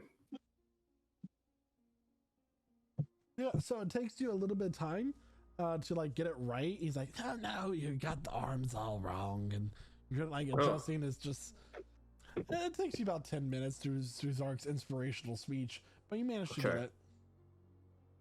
I'm listening the whole time, like, oh, thanks, Saga. That's really nice. Okay, I got it. Do I know it enough that I could just change into it if I have to? You could. Okay, so I'm gonna revert back to my original form. And all right, well that's I'll tell you what. I'm going to teleport across, and if you make it over to me without fighting, great. If you don't, then I suppose you wouldn't be able to fulfill the terms of your contract, would you? oh, I said your safety is not guaranteed by me. No, but showing us the way is. We'll just have to win. I mean, this is the fastest way, and if we die, then, he showed us the fastest way as far as we got. As far as we got, it was never in the contract. It's all the way to the town, to the city. It's in the small print. Was it? As far as I recall, it was vocal. Well, let's proceed stealthily and see if we can cross that bridge. I'll take one of those invisibilities, Sam. I have like horrible stealth. I have a Okay. +0 to For my you? stealth, so Yeah. Okay, For me, we got a For +7 Elif? and advantage. Both Shada and Zark have disadvantage on their stealth check. dang, I'll be good then. Let me just Okay. see what I got. Oh, Not because well- of my armor. So, Jack. so how many invisibilities is that going? We have How many do you have? Fusescu, we have Elith, we have Zark. Does Zark need one? Yeah, Zark needs one. Zark needs one. I need one. Anybody else? Not I. I just rolled a 16 with disadvantage, so I don't know. Okay, so that will be all. My 6th level spell slot. Bye bye. But we all get advantage. So That's good everybody stuff. gets okay. Ah, Cool. Everybody that was named gets advantage. Okay. So that includes Elith, that includes Huzescu, and Zark. Oh, okay, then never mind. I rolled a 27. So Zuck's got a straight roll at 19. I rolled the 10. Huzescu, you need to roll for advantage, and so does Elith. I did, have and disadvantage got an from heavy 11. armor, so it Oh, gotcha. rolls out. It's a straight roll. 33 for Jack. Oh, gotcha. Nice. Okay, so as you all, begin to move stealthily down the cliffside, your guide just disappears in a arcane flash of light, and you hear in your minds, "Don't worry, I'll be on the other side waiting for you." He had a teleportation option. Naturally. He does have teleportation, and you all begin to make your way towards the bridge. You can put your tokens on the map just in case anything happens. Oh, just Where? in case, just in case anything happens. This situation feels less and less like just in case. Yeah. Boom. All right, so you all begin to make your way across the bridge. Okay, so we're on the bridge now. We're like there. Okay. As this happens, this one who is currently moving some rocks from place to place, he looks right at Elif Elif, are you invisible? Yeah. Yes. He doesn't look right at Elf. Elf, you trip and you kind of stumble on the bridge and fall to your hands and knees, and you're like, "Ow!" As you scrape your knees, and he looks right at you.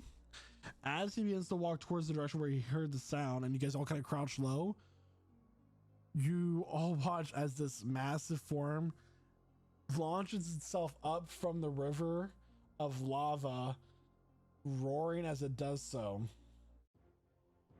And it immediately just takes its massive maw and bites down onto this creature, completely devouring him as it does so. Oh no. Holy shit. Wow, that's a good thing we did not fly over that. Wow. Let's This thing get is standing about 30 moving. feet high with its half of its body within the river of lava itself. He is currently devoured. What are y'all doing? Moving. Moving. Yeah. So my wild magic activated, and I actually am in the astral plane until the end of my next turn, so I just kind of disappear for a second. Poof. All right, so you watch Sam disappears for 6 seconds, and he's suddenly back, and it's just for Back, but also invisible. Right, also invisible, so he So just as scrambles y'all to move, keep up. The Yugoloths start to snap to action to fight this creature. They're not winning this battle. They are slowly losing numbers. He's like, come on, then hurry up. Yeah. Creatures roaring in anger as they all move to fight it, flying up into the air, being devoured one by one. They go down. And using that to your advantage, you all manage to make your way across Nice. without having to fight anything. Oh, God. That could have been so bad. That could have been really bad. that could have been so fun. It was pretty bad for them. For them. For them. Like, think about the last time that we fought a big ass fucking worm thing. It was super fun. This could have been so much fun. To be Didn't fair, someone the almost get thing eaten? Wasn't in. No, I did get eaten. Yes. Yeah, and to be fair, the last worm thing wasn't submerged in a bunch of lava. I mean, to be fair, I just don't have as much fun fighting against things that aren't humanoid. I can't trap them. I can't use them. I just have to kill them. Such a waste. Yeah. So, Mm-hmm. Can't relate. sure you guys understand. Can't relate. Sure you guys empathize with me. Anyways. Is our I guy mean, here- with enough willpower and knives, you could probably make something that resembled humanoid out of it, but I don't think it'd count for your spells. it's all about the soul. It's all about the soul. What happens if you polymorph it into something humanoid and then kill it? Let's find out. As soon as it takes damage, Doesn't polymorph just base? Doesn't polymorph What? revert the instant you would die though? What if you true polymorph something? Do you have true polymorph? No, do you? No.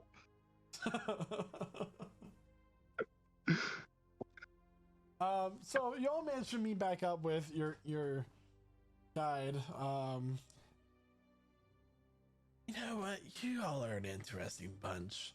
I was going to see if there was like any hidden fees I could tax onto this contract, but I'm gonna keep them off because I like how you all work. We're very likable. My name is Yeah. Ago. Ago? That's not what you said earlier. I go. Echo. I never said anything. No, you didn't. I go. Oh no, it was Reth. Reth was the other one. Okay.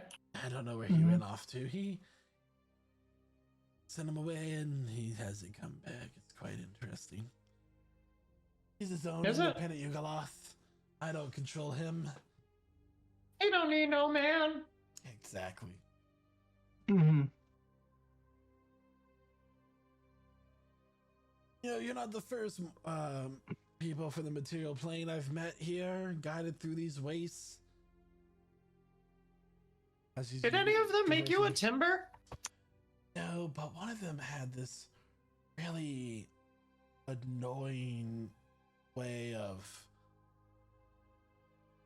telling stories, and they smoked from this pipe. I wasn't interested in it. It was bothersome. Alviren? Oh no, this one had white hair or some sort of elf. Oh. Sort of a brownish skin, kind of an infectious smile. Yeah, they had this rapier that had blue fire. It was Oh quite my flashy. god. I don't know who they were though. That's fine. Yeah, that sounds like him. Sounds like our friend Sarah we mentioned earlier. No, I swear they said their name was like Laura. It's not coming to my head. Anyway. Why would Sarah be here?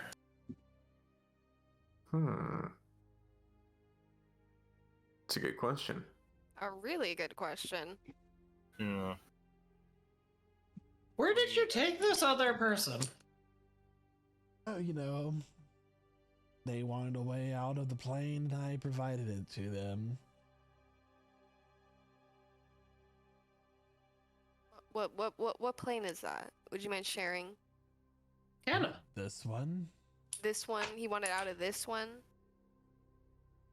Yes. So I'm curious How how do he you- got here. That's what I'm How trying did to you do. get It here? didn't Yeah. come up in the conversation. I tried to tone him out as much as I could.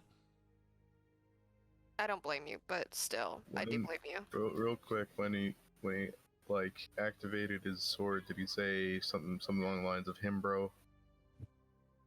I don't know, but he talked about his friend that he missed a lot. Gone on a lot of adventures with them. Oh, what was their name?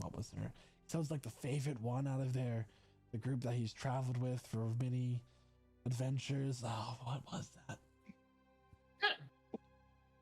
What was that name? Hold on, it'll come to me.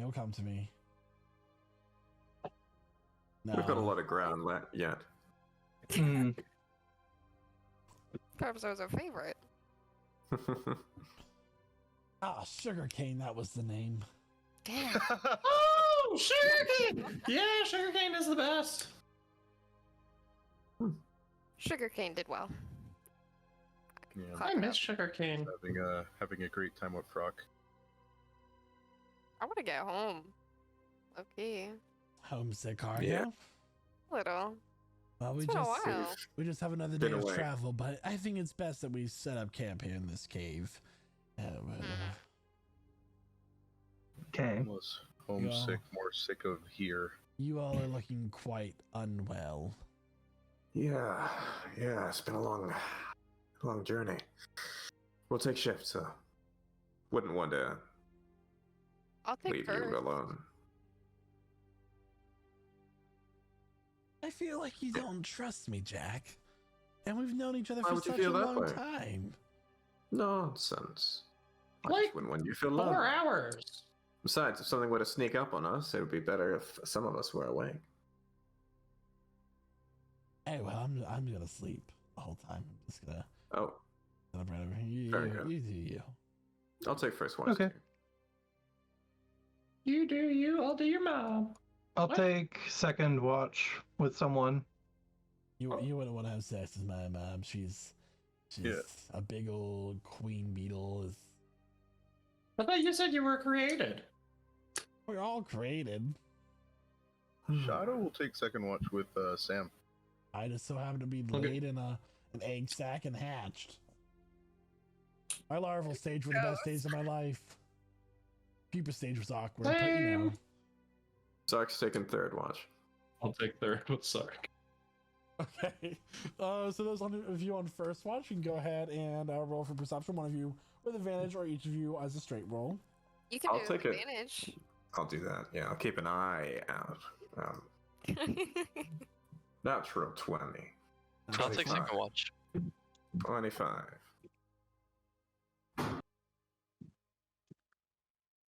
All right, so it's Jack and Elf. Yeah. I'm curious though. You do What's that? bring up a good point. Because you're still missing your eye. Mm-hmm. And if I was missing like all my flesh on my hands and we were able to like grow it back, I wonder if we could grow back your eye. What if we Oh need my god. like a shell of an eye? What if we need someone Hmm. what if we need someone else's eye and we just put it in there? I don't really know how it works. Looks like you could just regrow it. Huh.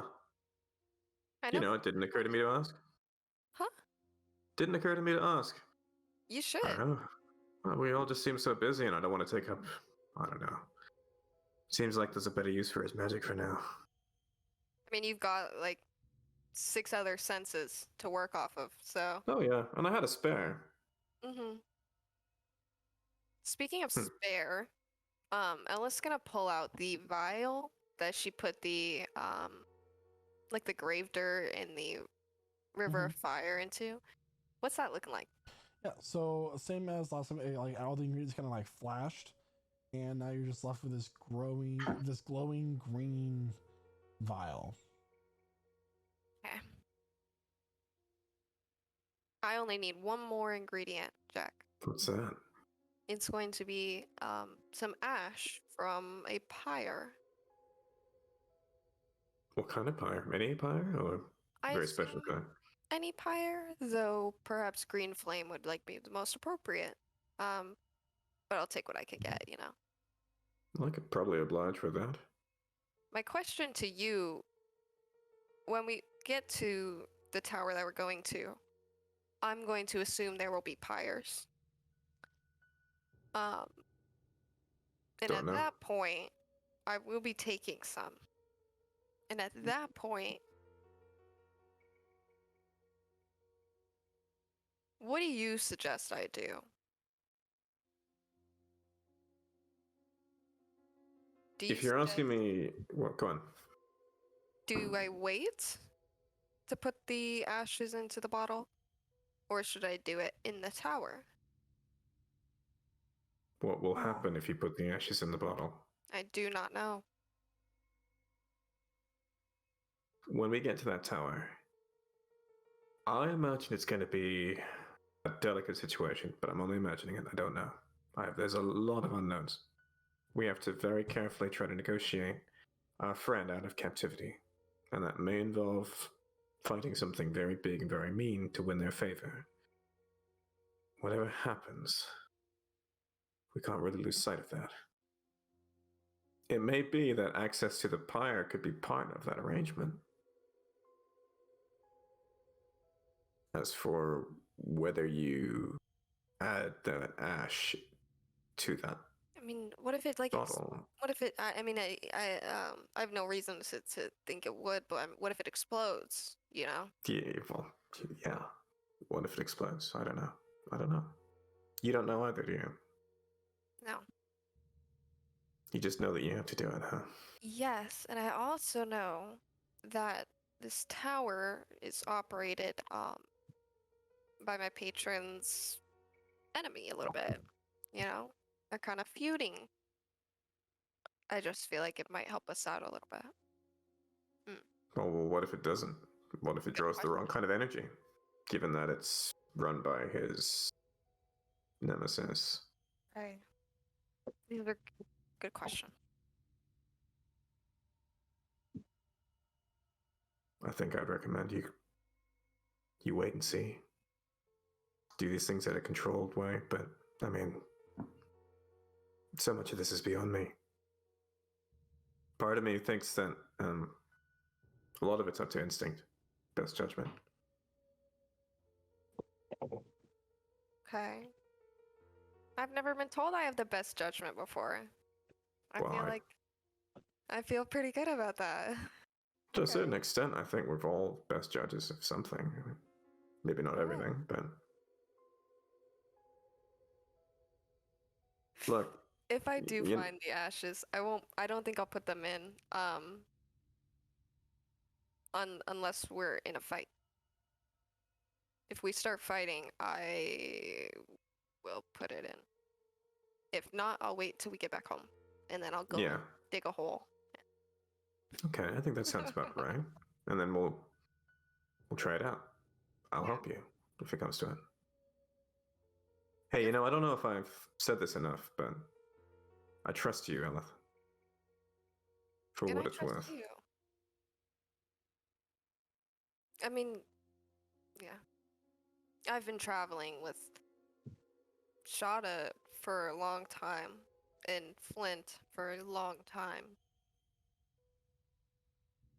But I know the kinds of people they are. And I'm not saying you're a bad person. I'm saying that you understand a lot of the complicated nature Take her back now. of different realms like that.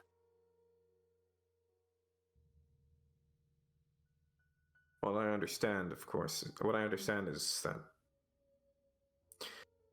good, well-meaning people can be used. I've seen it happen. So I trust you.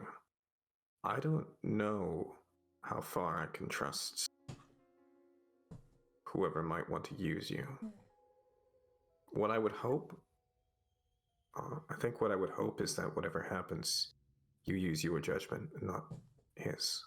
That it comes down to your choice. I think I can do that.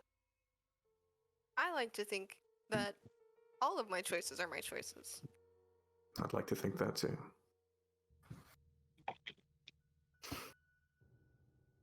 I'm sorry to interrupt this conversation. Shouldn't you be asleep? You said you were sleeping. Jack, you should Wait a minute. never sleep. You look to your left, and what you see is a blacked cloaked figure, bald head, dark skin, with these. Their hood is down, and you look down, and your shadow isn't there. Been a while. Long time. Haven't heard from you. I speak when I need to. And I know Jack, you do. this time. And that is where we're going to take our mid-session break. Whoa! Who is Oh, okay. So everybody, we are going to take a quick little mid-session break here.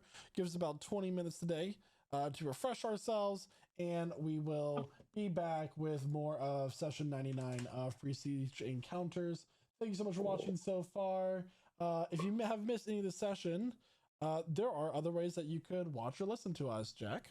There sure are. Just go look for Prestige Encounters over on YouTube. We have a whole YouTube channel, and we put all our videos up there, so you can catch our sessions whenever you like, at a time agreeable to you. Thank you. All up on the YouTubes. And if you're more of a podcast listener, like we know we have quite a few of you out there, you can find us over at Spotify. Just look over, or wherever it is you get your podcasts. When the Russians aren't hacking the thing. Just look for Prestige Encounters. That's Prestige Encounters. And of course, if you are watching us through any of those above named lovely platforms, come check us out on Twitch. Thank you so much. And just so you know, everybody, in case you haven't noticed, Zark has not been here for the past couple sessions. He has received new orders and has moved across the country. So that is why there was a delay. There has been a delay in the posting of our podcast and recording episodes, but we will get those up to you as soon as we can. Just as soon as Zark can everything moved in and continue to serve our country as he does. So everyone, like I said, a quick little break here. We will see you soon. Thank you for watching so far. Bye.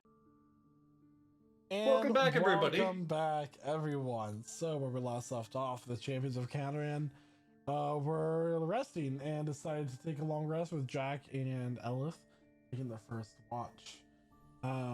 As they wrapped up their conversation, Jack's shadow presented itself to him once more in its angelic form, telling him it is time.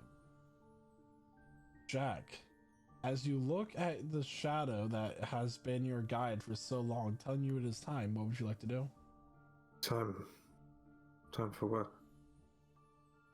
I'll stand. I'll go with it. I'll go to it. Time for what? Among your traveling companions, who do you trust most to aid you in this task? To aid me in slaying the dragons. In forging your blade. Trust Shada Copperstone. Upon naming him Shada, you feel this sudden bolt of energy as your eyes shoot wide awake. This figure standing over you, looking down at you. Oh, what's happening? Rise, Shada Copperstone. All right. Shada stands up.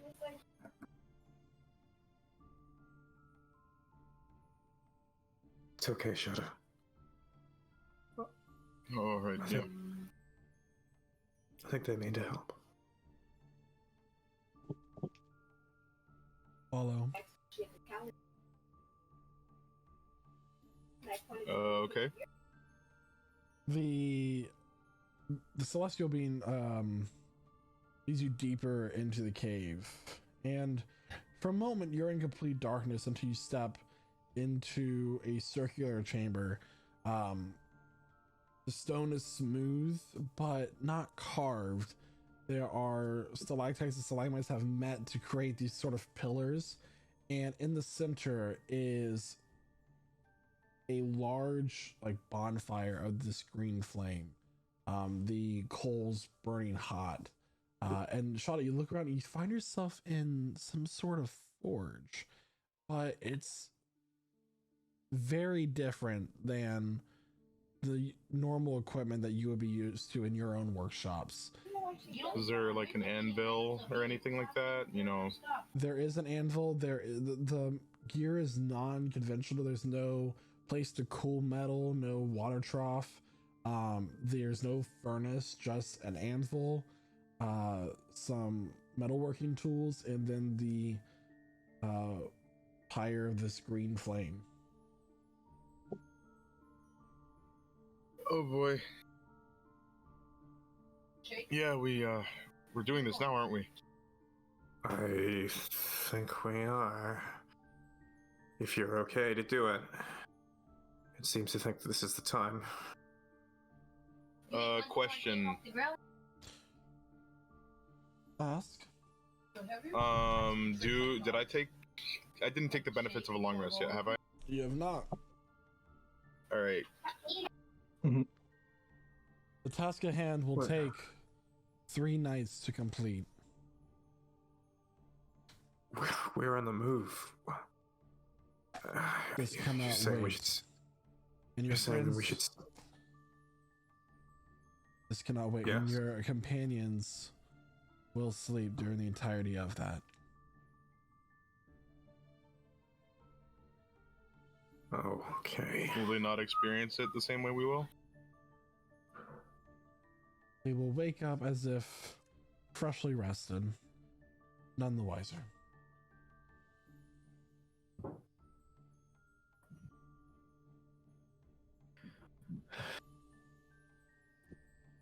Trusted you this far. What do I have to do?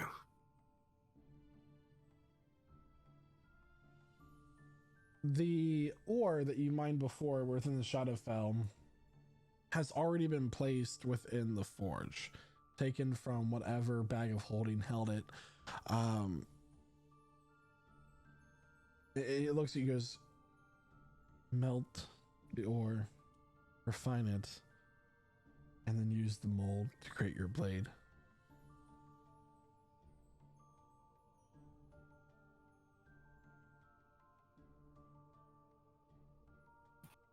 Sounds about right. Okay. Okay. It's in the furnace, you said? It's next to it. That's next to the green fire. Okay. So, suppose I'll go over and I'll start loading some of the ore into. Is there a receptacle where it can be lowered into? Place for it to burn.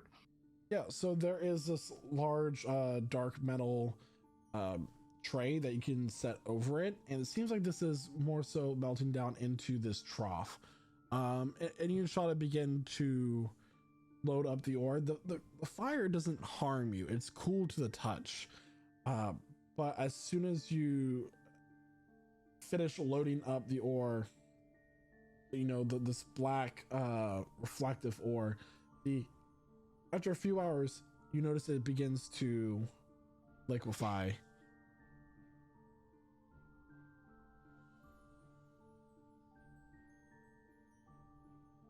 Okay, that's coming This along. is some of the most bizarre metalwork I've done. Oh, you never thought you'd be making some kind of death weapon in a lower plane of hell at some point in your career? Oh no, and I've made a weapon out of mother's prayers. Another notch in your belt.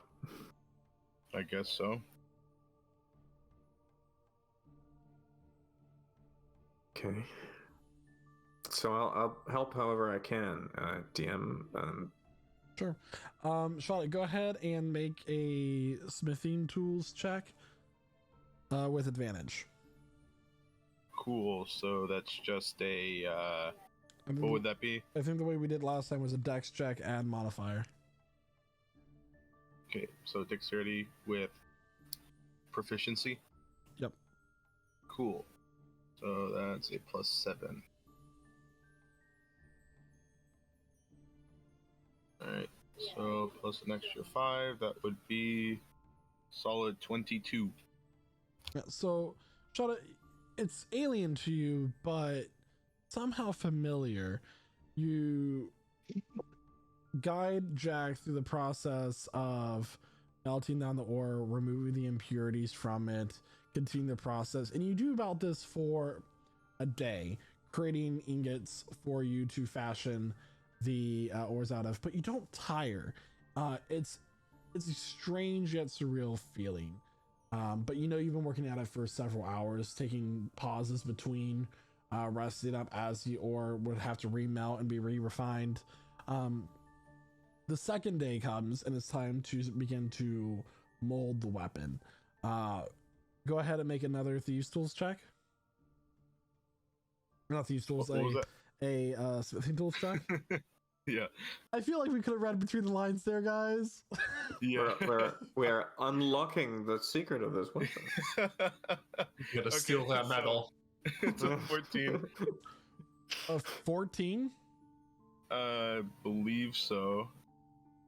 With advantage, I mean, I still have disadvantage on ability checks, right? It'd be a With my straight roll. exhaustion? Yeah, so 14. Okay, but you didn't add your modifier. I did. Your proficiency? What's your proficiency? Should be +5, yeah? So that would be a 19, my friend. I rolled a 9. Oh, +5. I was That's into the 9. 14. Yeah, 14. Yeah. So takes a little bit longer than you expect, but eventually you continue to melt down the ingots that you've refined and put them into this kind of semicircular mold. It's large. You're like, this one is going to be a very awkward weapon once completed. It's not quite making sense, but you're also following the guidance of Jack's shadow as it continues to be formed, and so that goes on for the second day. Cool. On the third day, you complete the blade. Go ahead and make another smithing tools check.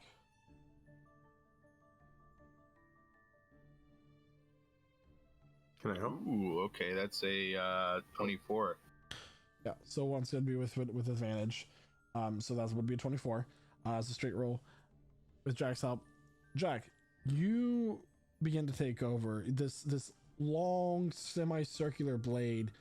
You find it a whetstone and you begin to sharpen it. You are then guided to engrave these runes into the blade with a chisel, etching them in as they aren't described to you, they just come to your mind. And as you finish each character of these runes, there becomes this faint glow in them, this faint greenish glow that matches the flames of your green flame blade and the fires of this furnace. And as you sharpen it, it begins to shine a little bit and kind of gains this feeling of power.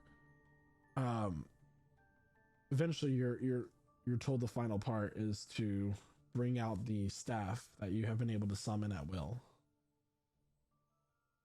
Alright, yeah, let's see this. I'll pull it seemingly just sort of out of my coat. Yeah. Awesome. So as you bring the blade and the staff closer together, the runes on both the staff and the blade begin to grow more fiercely, and eventually the staff pulls itself from your hand and the blade itself begins to rise up, and they begin to circle each other, being almost pulled through some sort of force of gravity to each other, spiraling and spinning until it blurs. And as it slows down, the blade has lodged itself into the staff, creating this very large scythe that if you were to hold it down, blade towards the ground, the blade would wrap around the front half of your body. And the runes begin to blade readability, and the words "Dance of Death" comes to your mind. As you take this scythe and you swing it through the air, this like shadowy aura kind of flickers behind it, trailing behind. This weapon is the same stats as a longsword, but with the reach of 10 feet when you're wielding it. Whoa. It's like reach fire. Okay. Indeed. It is a scythe, and it has the abilities of the weapon known as a dancing sword. The dancing sword, you can use your bonus action to toss this magic sword into the air and speak the command word. When you do so, the sword begins to hover, flies up to 30 feet, and attacks a creature of your choice within 5 feet of it. The sword uses your attack roll and ability score modifier to damage rolls. You can use your bonus action to cause it to fly up to 30 feet to another spot within 30 feet of you. As part of the same bonus action, you can cause the sword to attack one creature within 5 feet of it. After the fourth time, it returns to your hand. So basically, this is a sword attack that has the ability to attack things remotely. Congratulations. As you I just have sort of your... know this as I'm holding it, like it's just sort of coming to me. Is that Yeah. okay? All right, so I suppose just for the next little while, I'm just practicing moving it through the air. Not used to wielding anything like this. I'll even remark to Shen. To be honest, accustomed to a rapier, but this is something different. Yeah, I wasn't expecting this to be so easy. With the abilities of this weapon, it is still considered a finesse weapon that you would be proficient with using, like a rapier. So, I always thought these things looked clumsy, but this doesn't feel clumsy. Feels quick. Yeah, I don't think you're cutting any grass with that thing. Quick sparring match? I wouldn't mind. Any bonuses to hit, DM? It uses your ability score modifier to do your damage rolls. Okay, any bonuses to hit? So it's the same as any long sword would be for you. Okay. Just not a +1 or +2 or +3 or anything like No, that. it would be like using a long sword. So, but with finesse. I would add it as your sheet as a rapier just to make sure it keeps like with your character sheet. Mm-hmm. But slashing damage instead of piercing.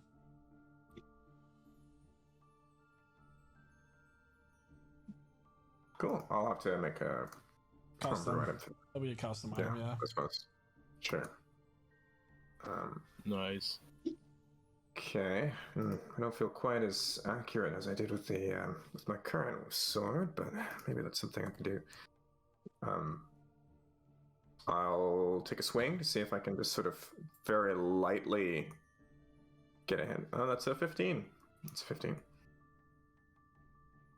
15 to hit, and that's I guess it's Shadow's shield. Yeah. Maybe just as well. No telling what this thing would do if it hits you. Now, Jack. Yeah, I'm not too keen on finding out. Yes. The purpose of the blade is to find balance between life and death. You may not use it for any selfish or personal needs.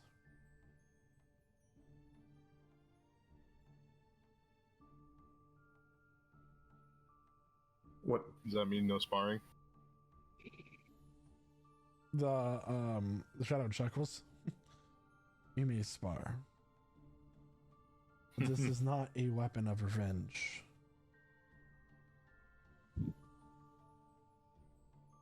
I don't think I have any more revenge.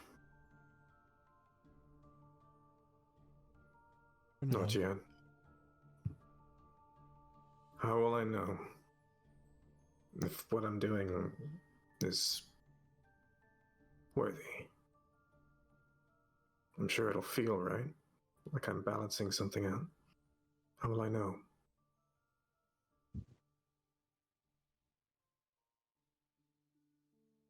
You'll know. You may use it for justice and fairness in life and death.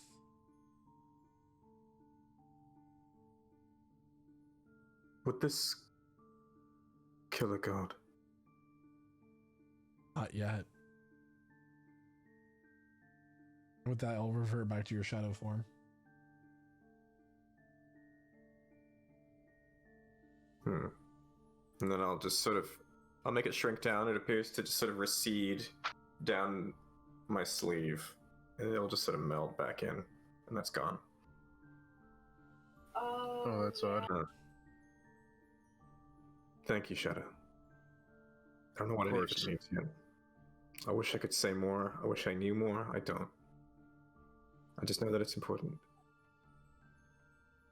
I'm glad I could trust you with that. Yeah, don't worry for all that I've trusted you all for. This is nothing. Wow, this feels like the longest night I've ever been part of. It was a very weird process. It's like I knew what to do, but I just had to do stuff missing some steps.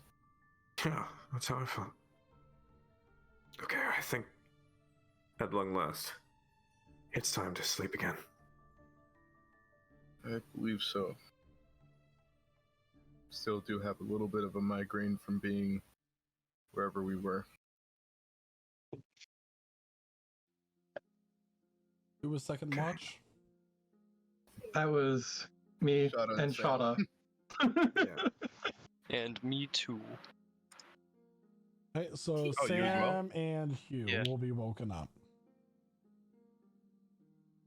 You guys make your way back to the camp. Mhm. Everybody's snoring peacefully. Oh, I How'd you feel guys- like these rocks were oddly comfortable. Weird. You can clear 3 levels of Zark's exhaustion. Exhaustion. Yeah. by the Oh way. my goodness. Oh, great. I actually can't, but maybe you can, DM. But I'll work on it. awesome. Will do. Yeah. So Huzescu and Sam, you both wake up. Almost as you, that was the best sleep you've had in a very long time. You're super refreshed. You're kind of drowsy, like you overslept. Overall, you feel great. Did Ellis just stay awake that entire time? Weird. No, everybody would have found themselves asleep except for Jack and Shada.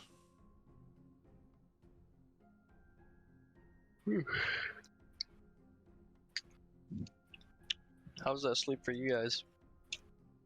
Man, I slept like the dead. That's embarrassing. Yeah, just sleep. Yeah. Elf is gonna go, ha ha.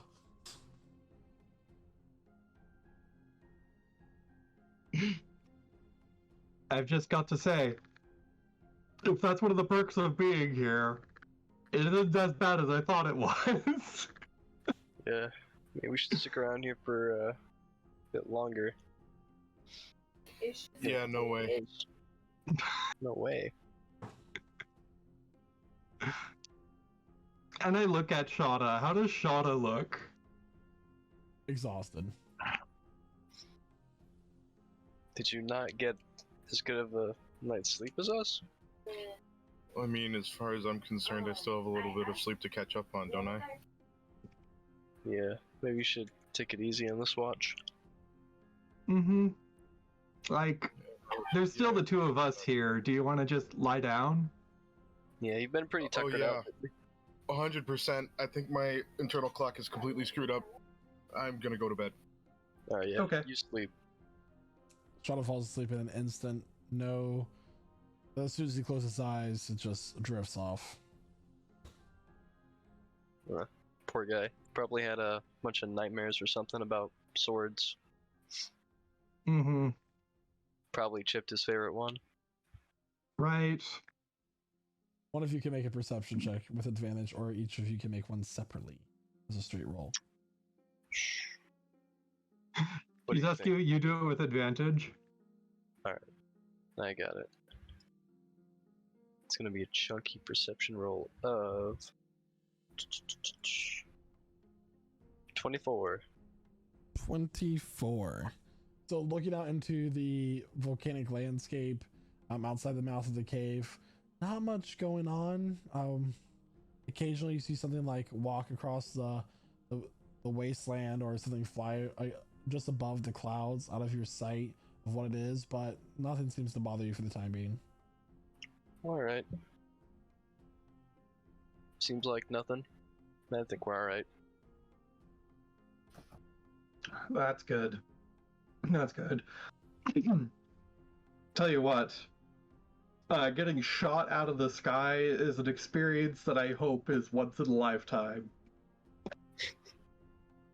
I got a feeling we're gonna get shot out of the sky a couple more times at some point. Ugh.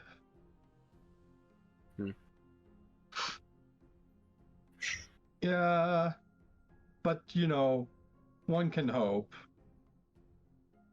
Yeah. No point in not having a bit of optimism when you're trying to do the best you can. Hey Sam, do you know what a reliquary is? Reliquary? Yeah, How do you pronounce it? Reliquary? Yeah, I think it's pronounced reliquary, although it might not be. Salkos, does Sam know what a reliquary is? Make a religion check.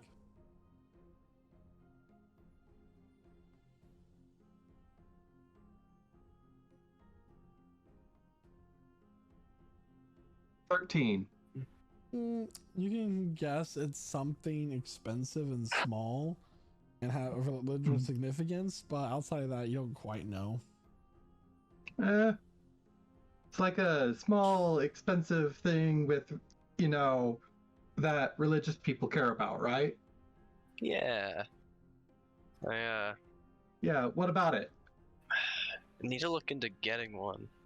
There's a lot of good spells that would require me to have one just around, a little Right. something special, like a nun's ring finger or something in a nice adorned box. I mean, I'm not going to ask how you plan to get that nun's finger, but... I mean, I don't need to be the one to take it. I could just find it, I don't know, just around. You never know. I just need some sort of sacred item. Mother Make a Iris nice comes to box. mind. Mother Iris does come to mind. Yeah. Mm. How many fingers does she have? Last you saw, she had all 10. Alright. I know how to regenerate fingers now, so might be able to talk something out with her. Oh gosh. If you're going to be removing people's fingers for the purposes of spellcraft, I hope you have a painkiller spell. Not so much. But, it's effective healing magic. I mean, I can see where you're going with that. But it also makes me concerned as you talk about just chopping people's fingers off. I mean... Well, it doesn't need to be a finger, Sam. Doesn't need to be a nun's finger, but it could just be a sacred little thing. So, you worship Selune, right? Correct. What sort of things are sacred to her? Mainly the moon, but I don't think I'm getting a chunk of the moon anytime soon, especially where we're at right now. Well, I mean, what about something that just represents the moon? What if you made something like that? Like a talisman? Like a talisman. Maybe something that has the option of being opened up in case you do need, to actually put something in there.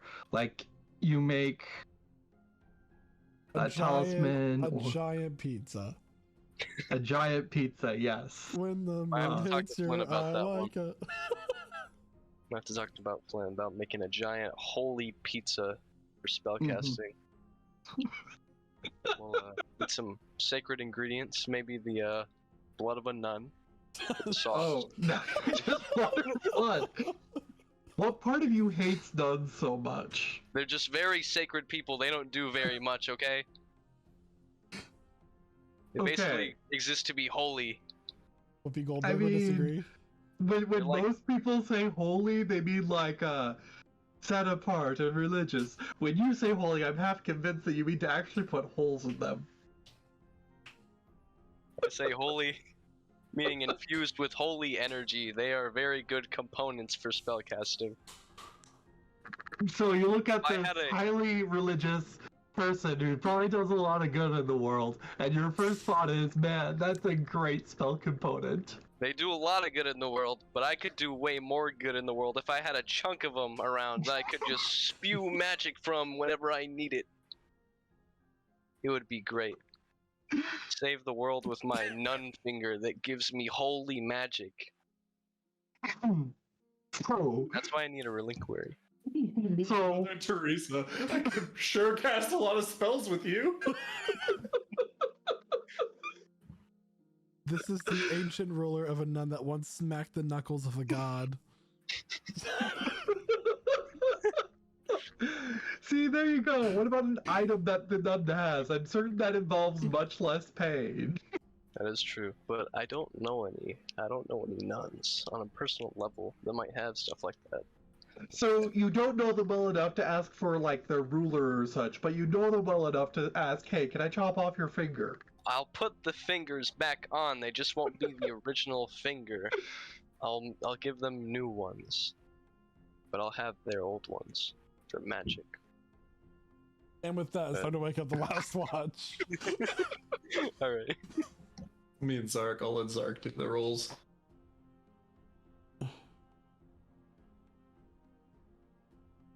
You're muted. Yeah, Zark's just like stretching his jaw, not saying anything.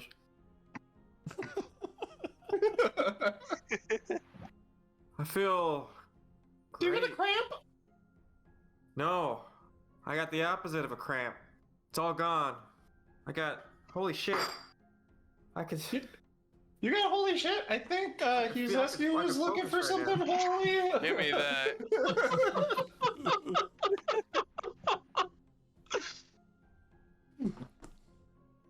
Sorry, what? Oh, I just feel like I slept for forever. Yeah.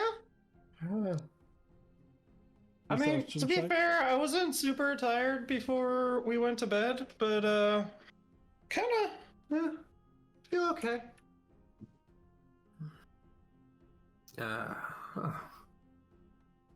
And he's gonna just sort of put his little eagle mask on. His eyes are gonna go sort of magically kind of start focusing in on things. Not literally, but they're gonna be magically go. Yeah. Got it.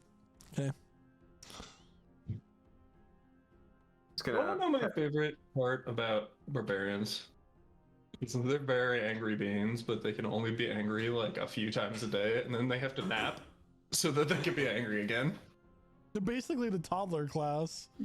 Yeah. I love it. When I read on Anyway. that perception check there, Zark. Oh sure. Okay. Here it comes with advantage. That is 24. 24. Yeah, looking across the landscape, nothing seems to be amiss. Well, either they're real good at hiding, or I'm real good at seeing nothing. Maybe both. Huh. I would like what's up? to pretty intently watch the our guide. I forget his name. Yeah, so Ago. Ago is laying on the ground. He's using his two left arms to like prop his head and lay on his side. And he's like staring at him. He does move a little bit. He takes his right arm and scratches his rear and then goes and keeps sleeping. What do you think about this guy? Probably doesn't shower much. Yeah, but neither do we. Have showers been invented yet? I mean, when I say shower, I mean like a waterfall or something like that. I mean, wash areas do exist. In fact, each of your rooms at your inn have an individual wash area, and then the floors where you have your tavern, your inn, and the people stay have shared wash areas. What's the last time we took a bath or a shower or The cleaned? last time was, I mean, back probably the in- elemental plane of water when you were literally Yeah. submerged in it. I mean, we Pretty were big bath. nothing but bath. Nothing but Fair. wash. Plus, that geyser cleaned me out pretty good, like yesterday. You know, Yeah. cleaned out the important part anyway. It's where you get your best ideas, Flint. Are you saying I pull stuff out of my ass? As you're laughing, Flint, just for a moment, you like have this intrusive thought, like, what if I took my carver's knife and stabbed Zark a lot? And then you He get back to probably laughing. played a lot, and he probably wouldn't like me. In my head. Continue.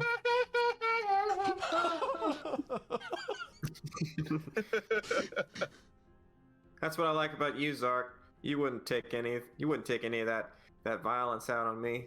I trust you. You're a good Did you friend. just call me your own name? He opens his eye. Oh, I just realized I'm still. Whoa. I thought you said you got a good night's sleep. What's going on here? What? You caught me at a moment of self-affirmation, all right? Sometimes I got to practice that speech to myself. That's fair. How you doing, Flint? Oh, I'm in Gehenna. It basically sums everything up. Like, Yeah, a lot of that going around. yeah. What do you think the dragons are doing? Probably killing folk, being mean. Yeah.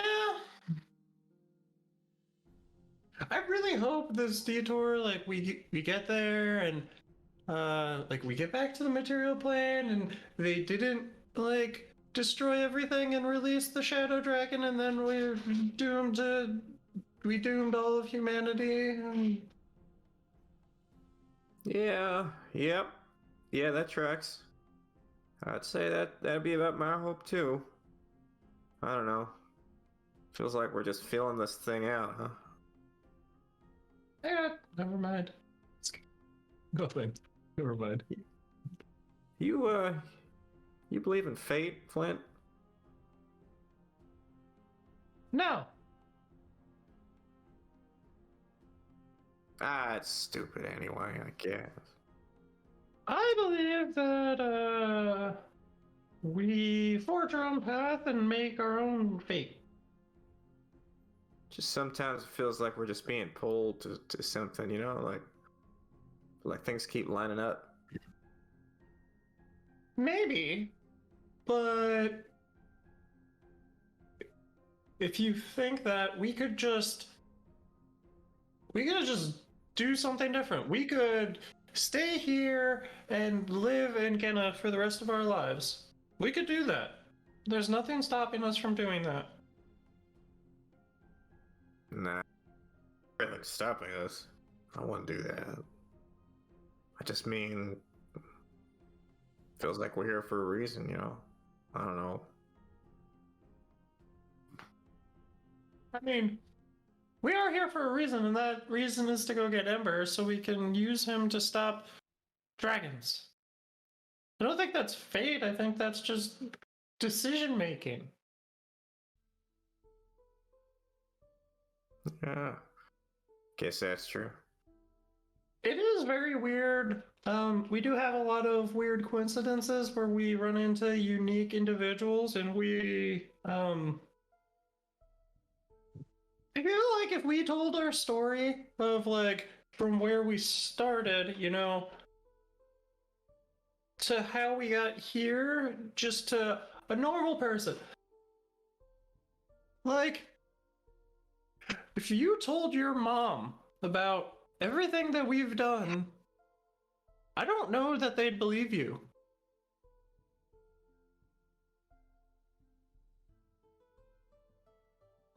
We fought a goddess who was a queen and killed her and then went to another country and then we went to several different planes. Now we're fighting dragons.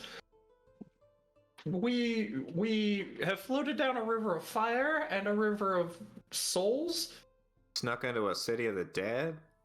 That guy over there knows death incarnate, like personally, is like friends with the personification of death. Is that what that white robe thing was? I don't know, I wasn't following. Yeah. That dude over there is like the Lord of Dwarves, and he's not a dwarf. He's a cat. Yeah, and you're like like a chef, but you also know you're like book smart. I don't know. You're like you're cook smart and book smart. Like you hit things real hard. Like I met some mean chefs in my day. Yeah, me too. You were something else. You calling me mean? No. Pick up the frying pan a little bit. That Colin, intrusive you're real- thought, real like good with just, the intrusive thought just enters your brain again. It's like, just bash the head in. Yeah, like Zark leans real close. He's like, I'll tell you what, Flint. I mean, we may be all about trying to get Amber out, but Amber ain't never done anything like you can to some Make of a the wisdom saving throw there, creatures, Flint. like the creatures we face. Like I've seen you kill some huge things. Nothing Amber's ever done. I mean, don't get me wrong. It'd be great to have him, but It's a natural one. Oh, Oh my god. As Zark is leaning, just talking to Flint, you make an attack roll. Come on, natural one. Okay. I think that's gonna miss. I think it's gonna miss. That's not gonna miss. That's a 19. 19. Zark gets a frying pan straight up the side of the head. Roll damage. Shit, okay. Where's my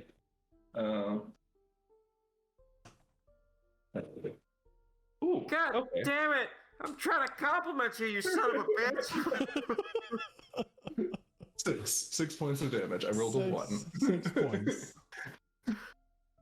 I don't actually know why I did that. He's gonna like My move away from you a brain little, Jason, like, My brain told me to stab you earlier, and I was like, no brain, and then my brain was like, bonk him. uh-huh. Yeah. Yeah, okay. Did I do something to piss you off or something, or? No.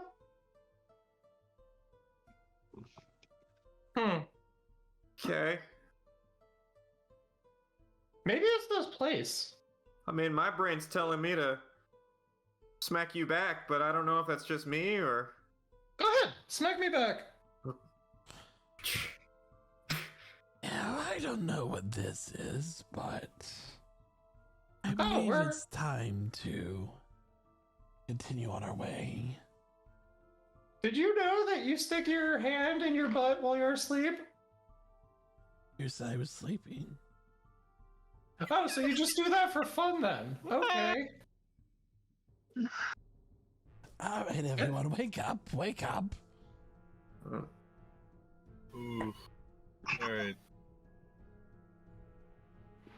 And- Okay.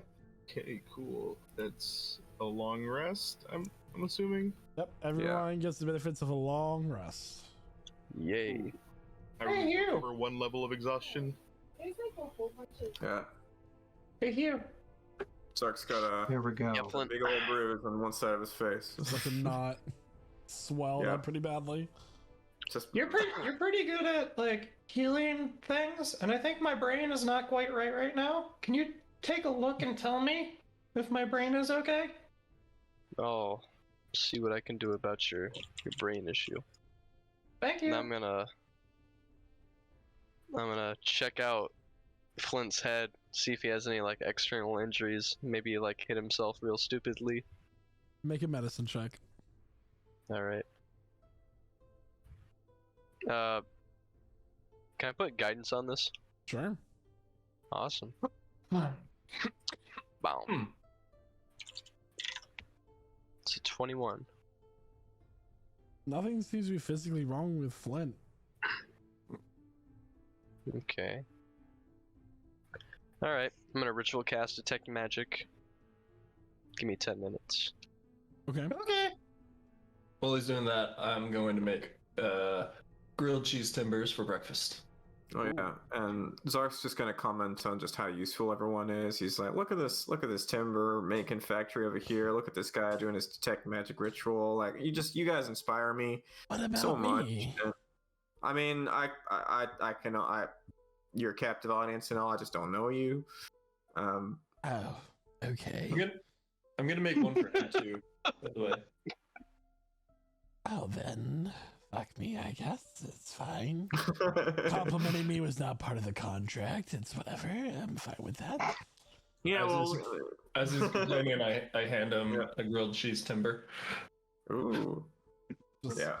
silently munching on with his little mandibles. And Zark's gonna natter on for another 10 minutes, and everyone's gonna get 16 hit points.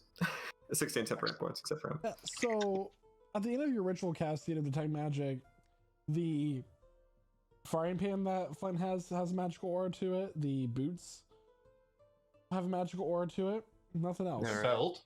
My belt has a Belt? magic. All right, yeah. And the apron? Apron doesn't. Apron's not. Oh, the magic. apron doesn't. Oh no.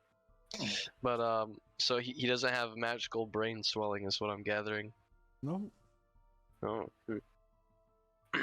No invisible creatures lurking around. Gonna glance around now that detect magic is active. Do I see any people moving around? Any little bits of illusion magic, maybe? No illusion magic. Shadow, what was that? I'm assuming if I can try this, it's probably gonna be high DC, but would I be able to put two and two together, knowing or with the assumption earlier when we were on the ship that the weapons were cursed? Make an Arcana check. All right, cool. I am not very good at those. That's a 3. No, you don't know anything. Nope. Cool. Well, so what I can gather from this, right, is you didn't hit your head real hard to make you act all goofy on me, and you don't have any magic influencing your brain right now. Either you've got a pretty nasty curse on you that I'm unable to identify right now, but push comes to shove, I can get rid of that. But it might be something even greater than that. Maybe somebody else is getting into your brain with magic, but It could also be a prion.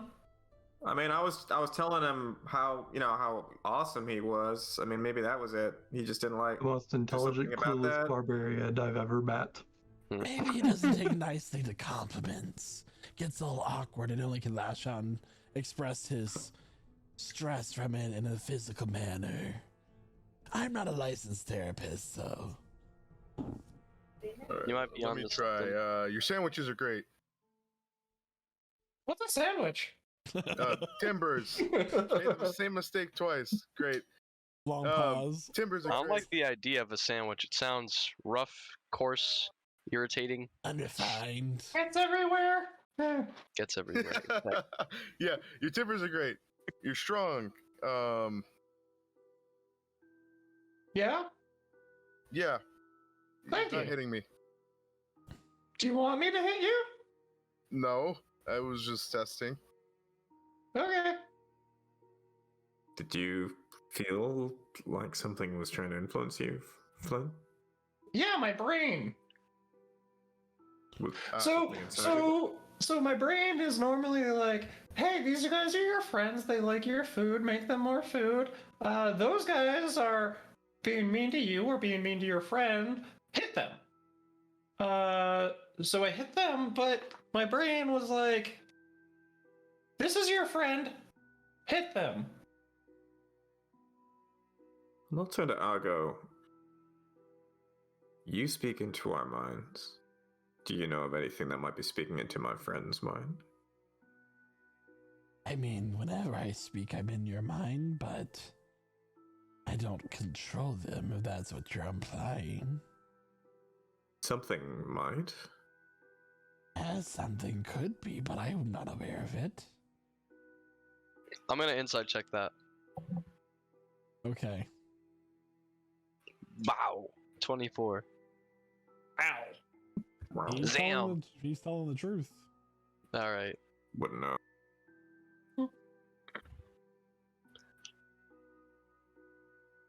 I don't know. I will just try and not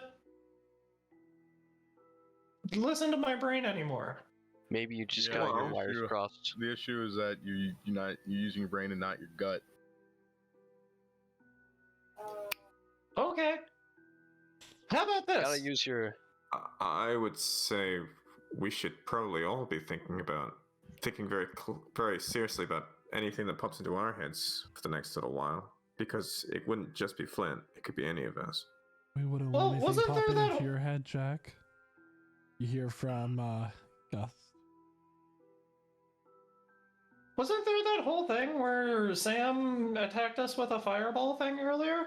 Well, yeah, there was but a ghost inside He of was him. attacked by a ghost that It went up was his nose. possessed. Are you possessed? Do we need to check for that? How do I tell if I'm possessed? I feel like I I'd be mean, able to see that with my I mind. feel like it would have to be a very particular type of ghost to accurately pretend to be you.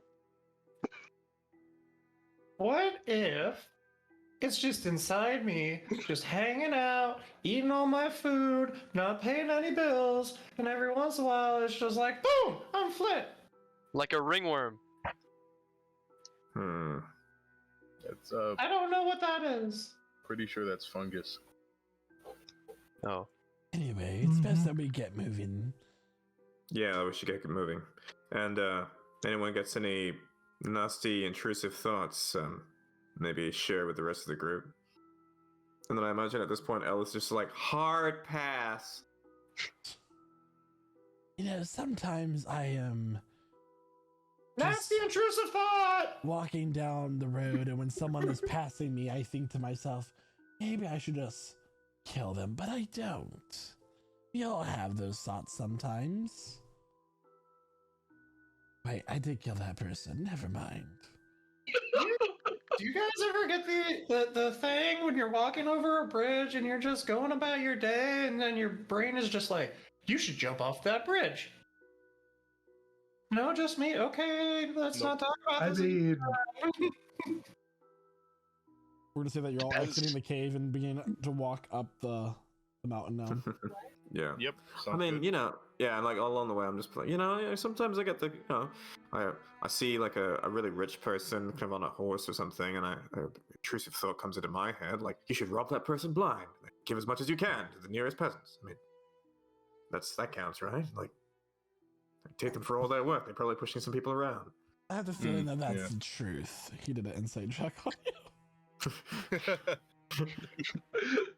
Meanwhile, As a smith, working around a lot of fire, you'd think you'd gain, I guess, more of a steely will not to want to stick your hand into the fire in hot metal, but it just gets worse. All glowy? Yeah, it looks like such a perfect touchable shade of orange. Yeah. usually when those sorts of thoughts come into my mind, they have a tendency to become true, so I just try not to think of them. Flint Yeah, takes that's why, three steps away from Sam. That is why there is a spot on my right hand that doesn't grow any fur back. Oh. There you have it. You're all fucked up in the mind somehow. Except for Elif. She's the normal one. Yeah. Damn straight. Aleph would never do anything. She does no wrong. We can trust Elith with a building of orphans, I'm sure. Opportunity work towards. Will to no She issues. just rolls her eyes. She's like, I'm sensing some sarcasm here, and she just keeps walking. But Peach is having some fun in the. Sorry, Peach. Is she? Yeah.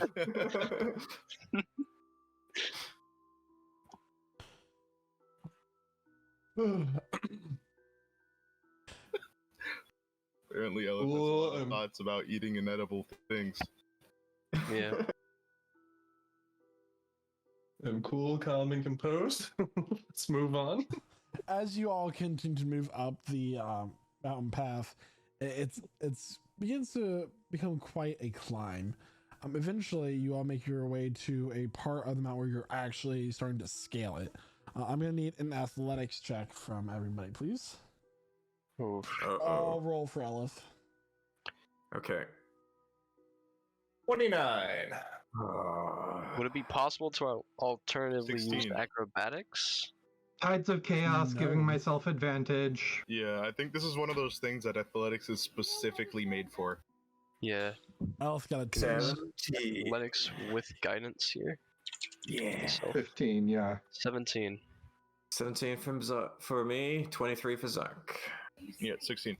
All right, so it's a bit of a Elf is the one who's struggling the most. But then she's like, "Oh yeah," and just gets on her broom and starts to fly up.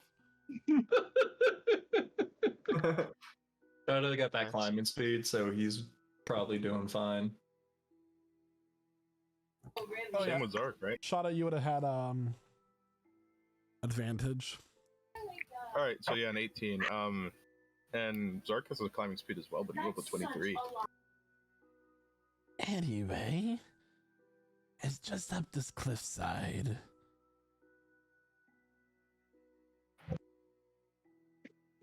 As you all continue to climb, Zarg begins to feel a vibration in his fingers. And then you all begin to feel the shaking of the mountainside. You all look up as the earth, the rocky side of the mountain begins to split open, and this molten hot rock begins to drip down the side of the cliff in your direction. This doesn't look very safe. Carpet? Can we use a carpet? Carpet. The steam begins to spread out. The sudden release of gas continues to make the rock spread wider, making more of the lava flow begin to flow down. What are y'all doing? I pull out the carpet Carpet time. and I hop on it. Okay. And I try to go around and pick people up. Okay, I'll levitate and grab onto the nearest flying object, whether that's Ellis' broom or the carpet. Okay, so it's gonna be Ellis' room. Okay. Yeah, I'm assuming Carpet is carrying 4 people, so I'll use my boots and jump onto Ellis' broom. Okay, so everybody manages to jump on some sort of flying object. As the 4th person, we'll say Zark, gets onto the carpet begins to descend, unable to keep up with the way the people in its damaged state due to the molten rock. It's slowly descending as a feather falling. Okay. Switch places! I'll let Zark get on the broom, and then I'll get on the ground. Don't worry, guys, I got this. I have a mixture of jumping and flying. It'll be fine. Alright. I'm also going to use one of my channel divinity to use Twilight Sanctuary to give myself dim light, and then a bonus action to use Steps of Night so I can just start flying. Okay, so that will actually make the carpet light enough without Zark and Flem having to switch. All right, so you all managed to just get off of the cliffside as the lava began to flow. One of you would be the last one to get off of the cliff. Who would that be? Flint? Okay. So Flint, you're gonna take some fire damage from the lava, as you were the last one to be able to get off of the cliffside. Can I get angry right before the lava hits? Sure. Cool. It's not much. Angie. It's gonna be 60 since you just touched it. Oops, that I rolled that incorrectly. 6 divided by d10. That is gonna be 16 points of fire damage, and your hand is melted as a result, becoming a nub. Which hand? Choose. Which one's your least favorite?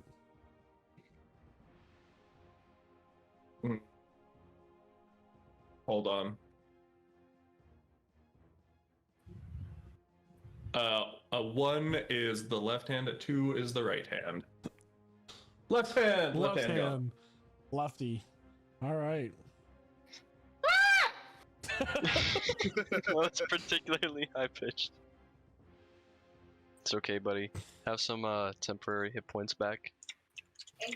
I mean, I didn't lose any hit points, so... Oh. 16. That was mildly unsafe.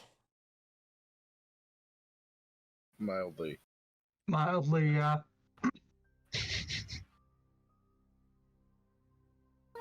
You know, I actually have a weird story about lava. So story short,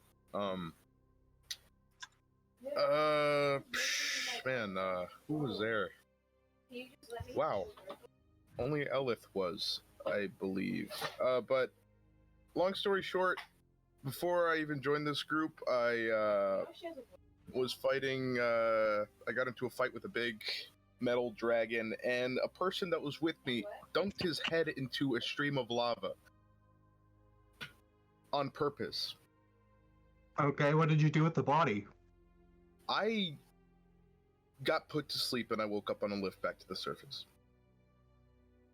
That's really fucked up.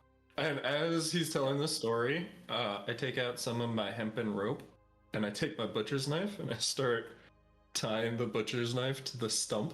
So now it's stump knife. Nice. Okay. Oh yeah. Sean, at this point, you would know that your father was the one who put you to sleep, because he was the one orchestrating that all during that adventure. Oh, I thought it was the other dude. Yeah, but it would be under his orders. Okay, so Oh no, she got a new yeah. car. I would know at that point. I just That's you? Mhm. you Do know. you still have regenerate memorized? I do. I'm thinking. Yeah, because Flint looks like he needs some. All right, buddy. Now, keep in mind when we get to the city, there's going to be many more of my kind. They won't be hostile towards you, but our contract will be complete, and you'll be able to make your way to the tower. From here, you may have to find yourself in some other dangerous sort of situation to get what you need. From my understanding, it's a friend of yours that's locked in the Tower of the Arcane. Right. A lot of strange things have been going on there lately. Do not know what. Hey, Flint.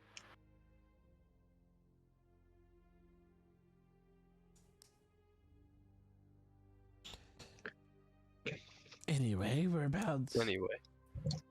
You guys are able to ascend more as time goes on, and Ago is just talking away. On times there was this very interesting fight in which we were hired as mercenaries. We were set to siege onto a city, but then the defending lord paid us more, so we were able to actually go defeat the army that hired us in the first place. It was quite a fun time. Anyway, oh my goodness, we're here.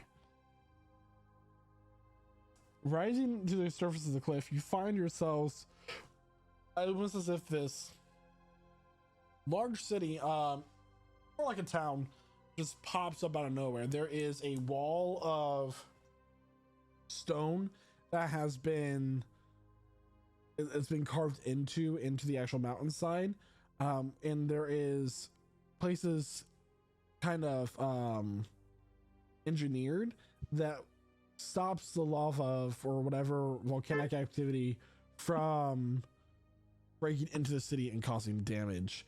It's similar to Dwarven, but while Dwarvens burrow into a mountain, they seem to have hollowed out this area and left the places of like a wall where we still have the outside feeling of a town. It is a mixture of stone and metal as well. Well, this concludes our contract. Thank you. It's a weirdly familiar place.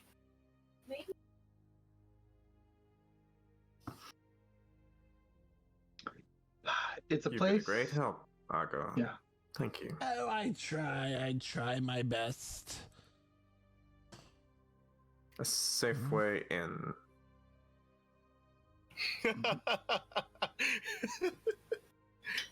What were you gonna say, Sam? You know, I said a safe way to the city, I'm pretty sure. Mm-hmm. And here you are.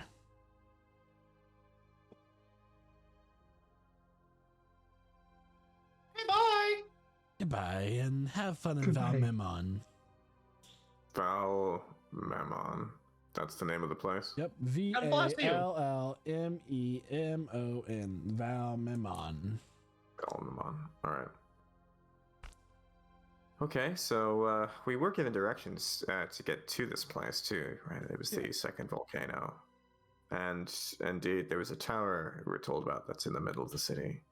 Right, and you can see the tower, like better words, towering over the remainder, like in the center of the city.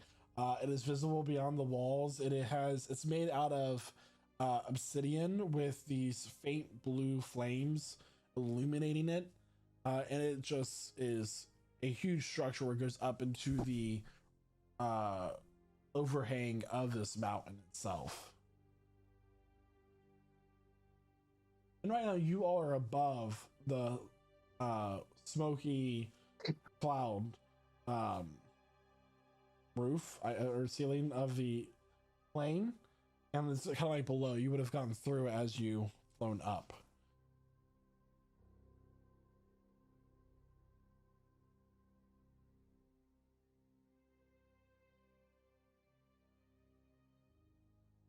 Okay. What would you like to do? Well, let's approach the city. You said there's. Is there an obvious way through? Is there a moat? Is there a city gate? Are the people in the city gonna try and kill us? Well, Did let's we find think out. about that yet? Do we see any signs of like guards or anything to that effect? There are guards. The guards that you see are of the same creation as Wrath. These kind of quadrupedal, pink withered flesh creatures with a solid, with one mouth, no eyes, with circular teeth, and this black natural armor, chitin-like, with the long barbed tongues. They would have described to you as a Canoloth. Do they seem to be watching us at all? Or sorry, what you were They're saying? standing on both sides of the gate. They're best known for their ability to guard things. Okay. That tracks. Just to make sure, the regenerate on Flint's nub has happened, right? No. No? No. Mm-mm. No, it's just a nub with. The cleaver Which is type. Because I feel like if we get into combat, that's a pretty important thing to have.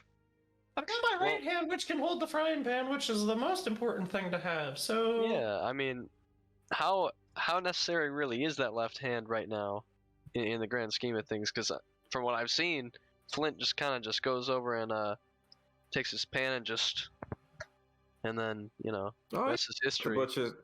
Got the butcher's knife in the other hand. Usually It's attached. Yeah. dual Yeah. fisting it. it's tied As long on as there. it doesn't come loose mid-combat. He's got it. Yeah, it'll be Next time we fine. go to sleep, given that I have not used that super strong magic yet, I'll have it in my reserves, and I'll make sure to restore your hand. If you want to ditch the cleaver hand, I mean, cleaver hand's pretty neat. Yeah, but it's not super useful for cooking. That's Mhm. true. You know, Unless so you're don't chopping say. something up. Yeah, but there's a lot of things that you need to do that you need both hands for while you're cooking, so. Right. We'll get your hand fixed up, but skeptical for what's coming up. Might want to use that magic. So We'll these see. three creatures kind of walk past you, like bumping into you as you kind of like standing in the middle of the path leading up to the city. They each have 3 legs that are with a oval-like emerald beetle body centered onto them, and 5 arms in a complete rotation around their body, and then a insectoid-like face with 2 red eyes, jagged teeth, and they have 4 mandibles with 2 on each side, and it's like, watch it. Or all this preparation is completely out the window because they don't care that we're human. Yeah, it doesn't seem like they care. Hmm. I'm gonna strike a dramatic pose and use panache in one of the nearest ones. Hello, beautiful. Can I give you 5 high fives? What's the saving throw on that? It's charisma, correct? On panache is an insight check versus my persuasion check. They fail. Beat a 26. All They right. fail. Charmed. Can I give you 5 high fives? They're charmed. They find me beguiling, or at least whichever one it worked on. One of them turns around. What do you want? 5 high fives. No. 5 high fives. Okay. I run around him, slapping each hand individually. We're new in town, and we're just looking to make friends. Do you mind if we passed on through? Why would it matter to me? What do you do? Wow. Glad to hear it. Would anybody care in the city that we're here? Like, that we're humanoids from the material plane? Does anybody give a shit? Are you bringing money with you? We got money. Maybe. I don't see why they would care. Cool. Oh, pretty reasonable. Wonderful. Do you recommend a good tavern or something to that effect? Somewhere we could rest if we have to? Anything could be made into a tavern if you're willing to pay for it. Wow. Okay. Fair enough. Huh. See, all this time I thought hunger for gold was a material plane thing. We're a It's even dragon. more materialistic. Yeah, well, that Y'all too. are nude here, aren't you? I'm not nude. Yeah. I'm wearing an apron, thank you. Yes, we're new. It's a very convenient apron. I suppose we stick out. Mhm. We're hoping to make our way to the tower. We hear this place is seen in a bit of trouble. Some kind of invader, being named Arasta. Don't suppose you've heard anything about that, have you? Don't say that name here. Oh, my apologies. What's she called? You need to bring it up with those in the tower if you wish to deal with that monstrosity. The voice as it speaks is like garbled. Like there is like a rhythmic cutting in and out as it speaks, almost like it's synthesized. Oh, okay. Don't suppose you could shed any light on how we might gain an audience with them, or is it just as simple as walking in? You'll need to find a broker. Contracts within the city. Mm-hmm.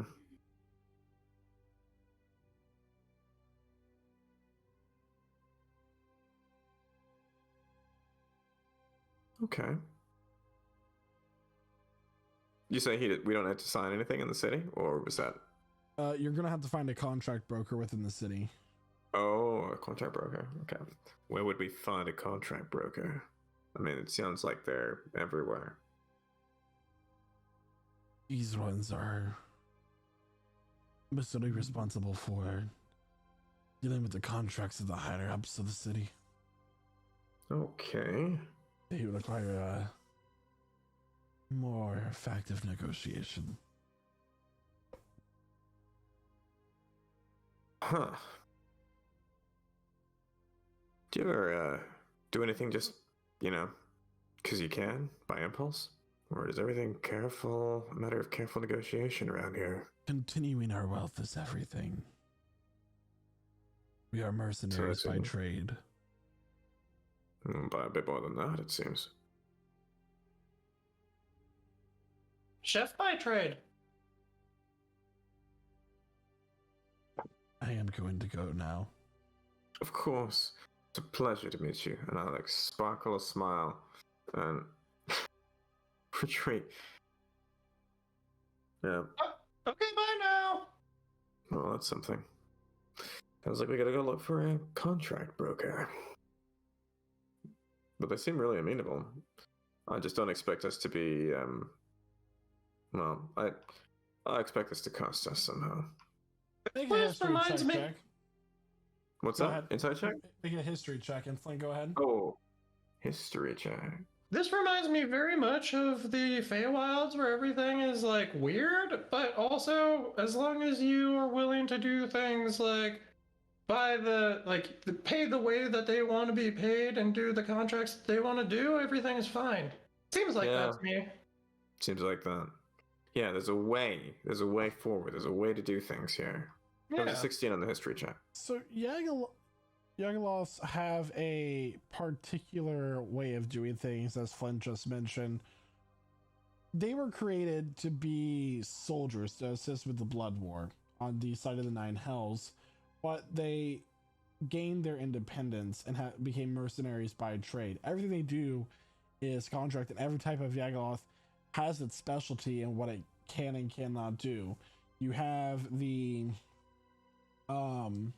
one that you dealt with that is like a foot soldier. You have the Oinoloth, which was the plague broker. You have the Marinoloth, which was the ferryman for the River Styx. The one that you're looking for, and the type that you're looking for, is called a Yagnoloth. Ooh. A Yagnoloth? Yeah, so a Yagnoloth. And this type of Yagoloth is a contract broker. They are they only take orders from two types of Yagoloths, an Arcanoloth and an Ultraloth. And they're the ones how you get into contract with most of the Yagoloths and their respective trade.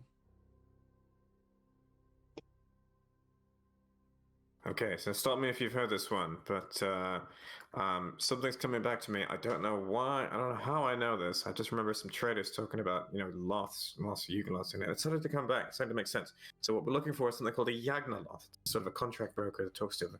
But so maybe if we just sort of throw that name around, we might get somewhere. But anyway, we're entering the city. Also out of character, Arcanoloths are cute as fuck. Oh, are they? They're little foxes that wear like magic robes and carry books and shit.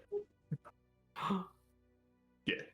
So walking through the two Canoloths, the basically guard dog version of a Yugoloth, they don't pay you any mind. They're both laying on their sides, like look at you, but with no incentive to attack. They just lay there, and you enter into the city, and it's quite lively. Many of the Yugoloths going about their business. And when I say lively, I don't mean polite. They're kind of just shoving past each other.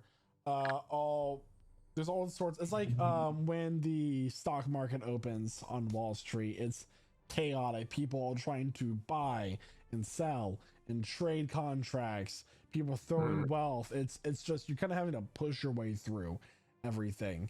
What would you all like to do?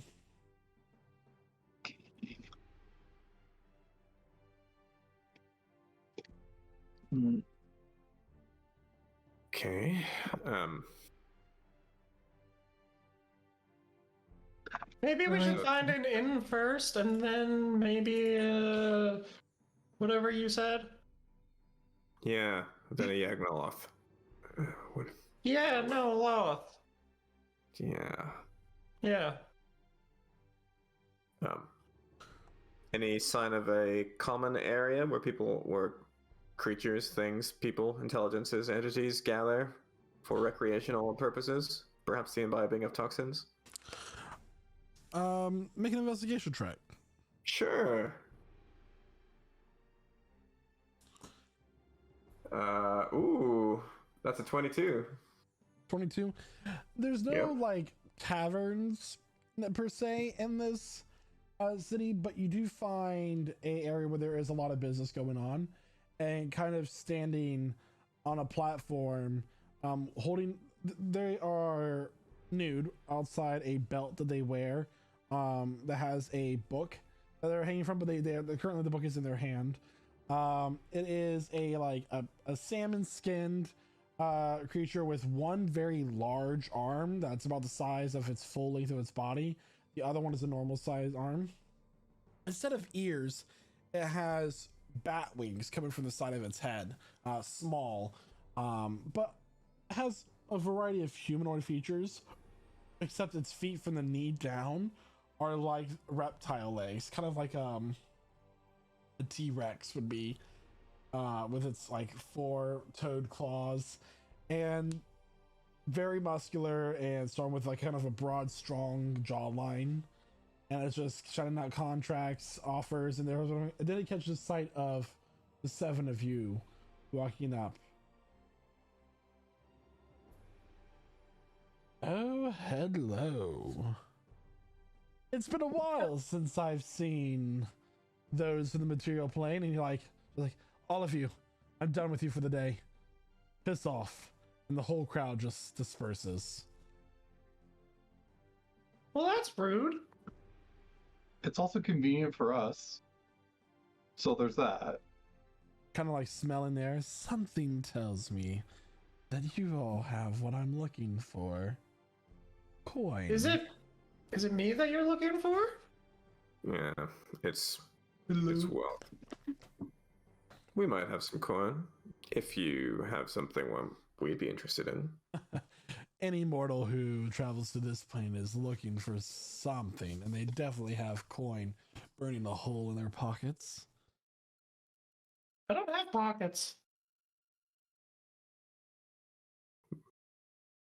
Well, we happen to be on the lookout for a contract broker.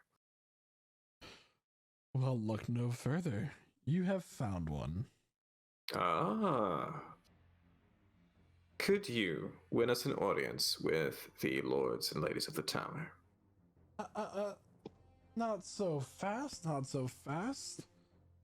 Is that all you're looking for? Is just to get into the Tower of the Arcane? No, we're looking for a lot more than that, but that's a start. That is. Could you achieve that much? Well, I would like to get everything laid out onto the table, and then we can negotiate terms from there. So, step into my office. He I thought that was it. walks you into an alley. Oh boy. The perfect office. Okay. Going with this dude, with everyone nearby. We're rat packing it. Keeping an eye out in case it's a trap. Mm-hmm.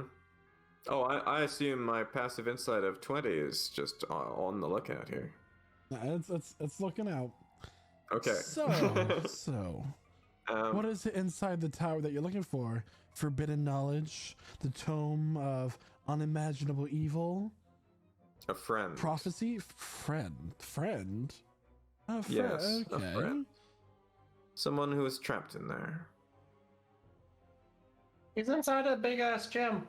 Perhaps he's just on vacation. Oh, well, if he is, he's been delayed. Indefinitely. We're here to get him out.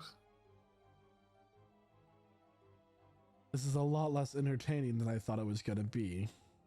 Well, I mean, we can always do other deals on the side if that would be more entertaining. The day is young yet.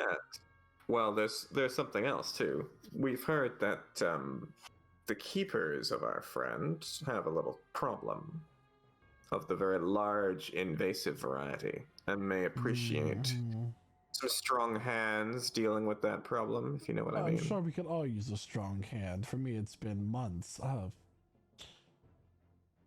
could use a hand.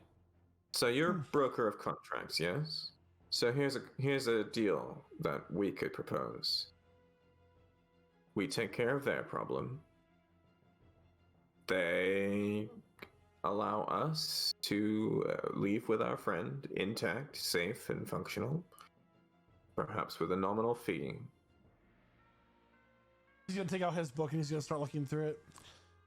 So a Mr. Ember Alfraxius is your friend then? That's the one. Yes. That's the one. I see. Well, one little problem with that, him being under our watchful eye is currently a contract we have existing with another employer. Oh. And whom do you mean? Oh, it's someone who has taken quite the interest in Professor Alfraxius and has paid us quite a large deal to keep him under our watchful eye since he gained possession of his state of stasis. Wouldn't happen to be Veldritch Grimbor, would it? Oh, no, he hasn't dealt with us in quite some time. See, Someone- it is the Prince of Dark Pleasures. Oh. None other than Lord Graz himself. Oh, you're telling me that. Oh, Eliflex let a slow, relieved breath.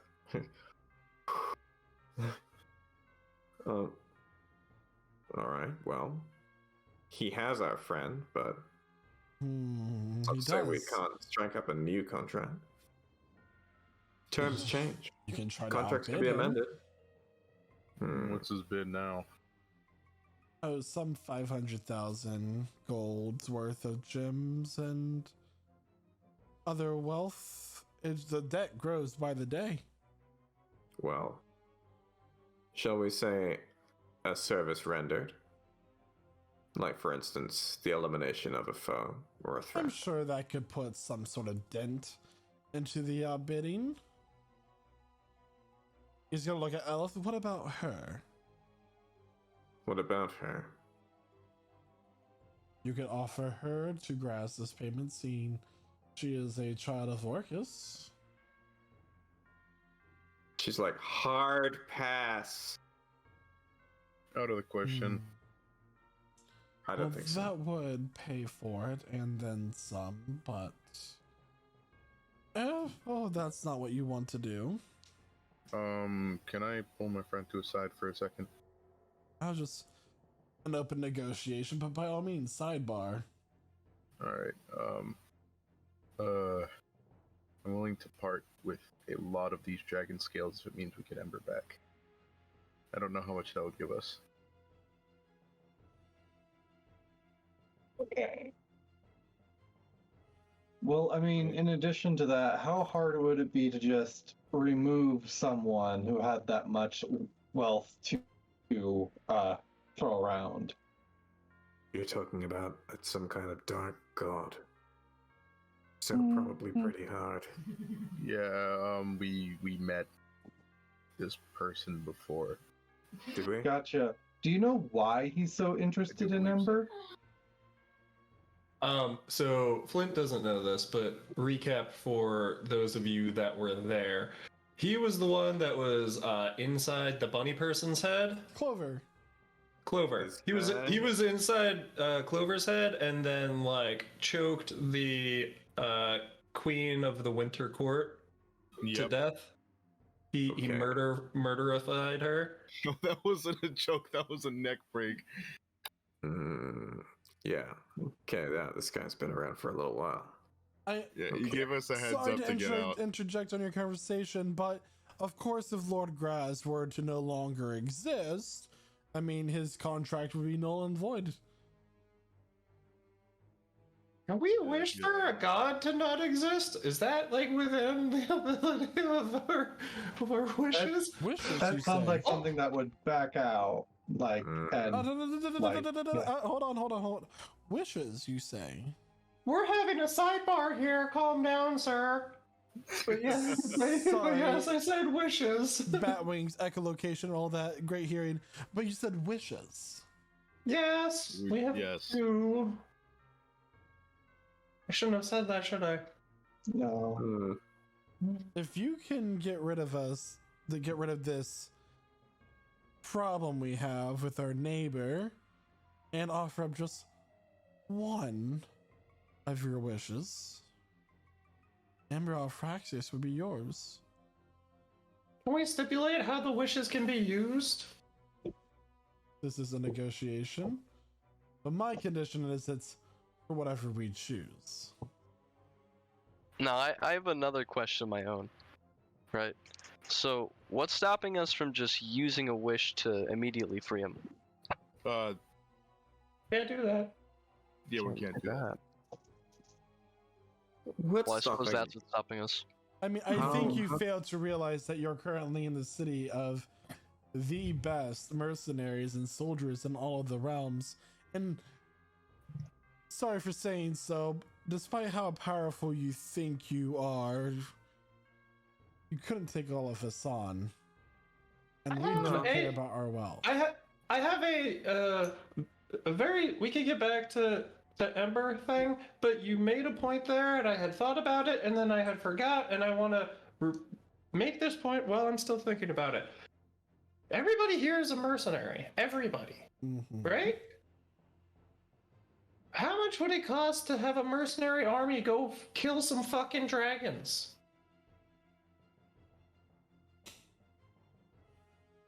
I think that would be a great conversation for after We've we're got done two- here. We've got 2 wishes.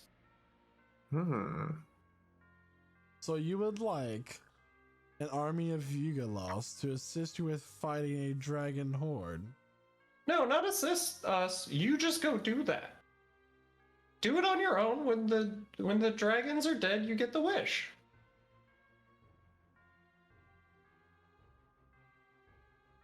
Is something that would be interesting. Could they outbid you on your contract? I don't know. Well, if you don't do the contract, then you don't get the wish. I'll tell you what. Here's my card, and he's just gonna hand you guys a piece of obsidian. Oh, Oh, okay. What do we do with that? wow. Do we show it to someone? You'll figure it out. Once you decide what you want to do and what you actually have to offer to bring to the table, because I have the feeling that you didn't rehearse this before you entered an open negotiation, which, you know, first timers, I'm gonna get you out on easy. But once you figure out what you have to actually bring to the table, you let me know. He's gonna finger gun ya, and he's gonna walk out. I will finger gun him back, but just pointing the knife at him and then finger guns. I mean, All right. So- basis of negotiation, am I right? I mean, you start with like offers or just sussing people out, then you go on to like real nitty gritty at phase 2. I mean, that's just anyway. Okay. So, here's something else I kind of picked up, right? So, our price to free him, we need to outbid 500,000 gold, right? Did I catch that correctly? Yes. How Why much don't we money just- can we make with a wish? That's what I'm saying. 25,000. Oh, You know that very specifically. Oh yes, because I've been reading over those rules recently. Huh. I mean, Um, you could wish for more, but it'll probably backfire or it could fail. Listen, we give them a wish. They say they want to wish for anything. Who's to say they won't just wish for us to be in prison with Ember and we don't gain anything out of that? I mean, there have to be some terms here, some limits.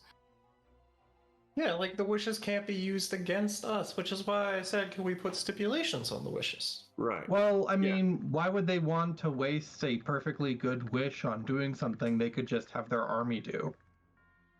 That is Bread kind and of butter. true. They don't seem particularly interested in imprisoning us. Hmm. And then, even if. Is a second wish worth having an army of mercenary Yugolovs go fight dragons or help us go fight dragons? This. And they can keep Lord. all the loot. They can keep the dragon scales, the corpses. They can do whatever they want with that shit. I don't give a fuck. Yeah. You say a wish is worth 25,000 gold pieces? Yes. So this Lord of Dark Pleasures, or whatever he is offering 500,000 gold pieces to keep Ember there. Mm-hmm. Who's to say they I don't mean, just if we had... keep us there and continue to earn that much gold? So a wish isn't worth that. Unless they were hoping to get something else. Something that this guy can't provide.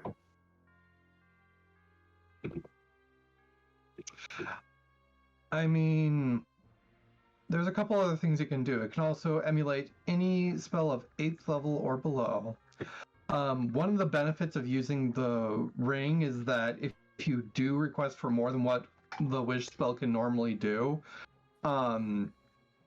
there's one form of backlash that you don't have to deal with, but it could still twist it in a weird way. Like, say they want a very specific artifact, and they wish for the artifact, it could just teleport them straight to the artifact and the artifact's current owner. You read all the stuff over at the Lyron's Tower there, Sam? What? Yes.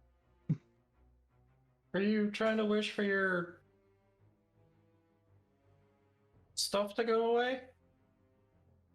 Do you want That has been on my mind. Yes.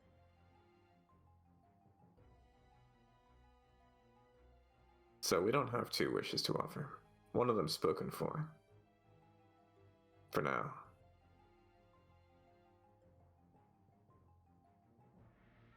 Okay, well,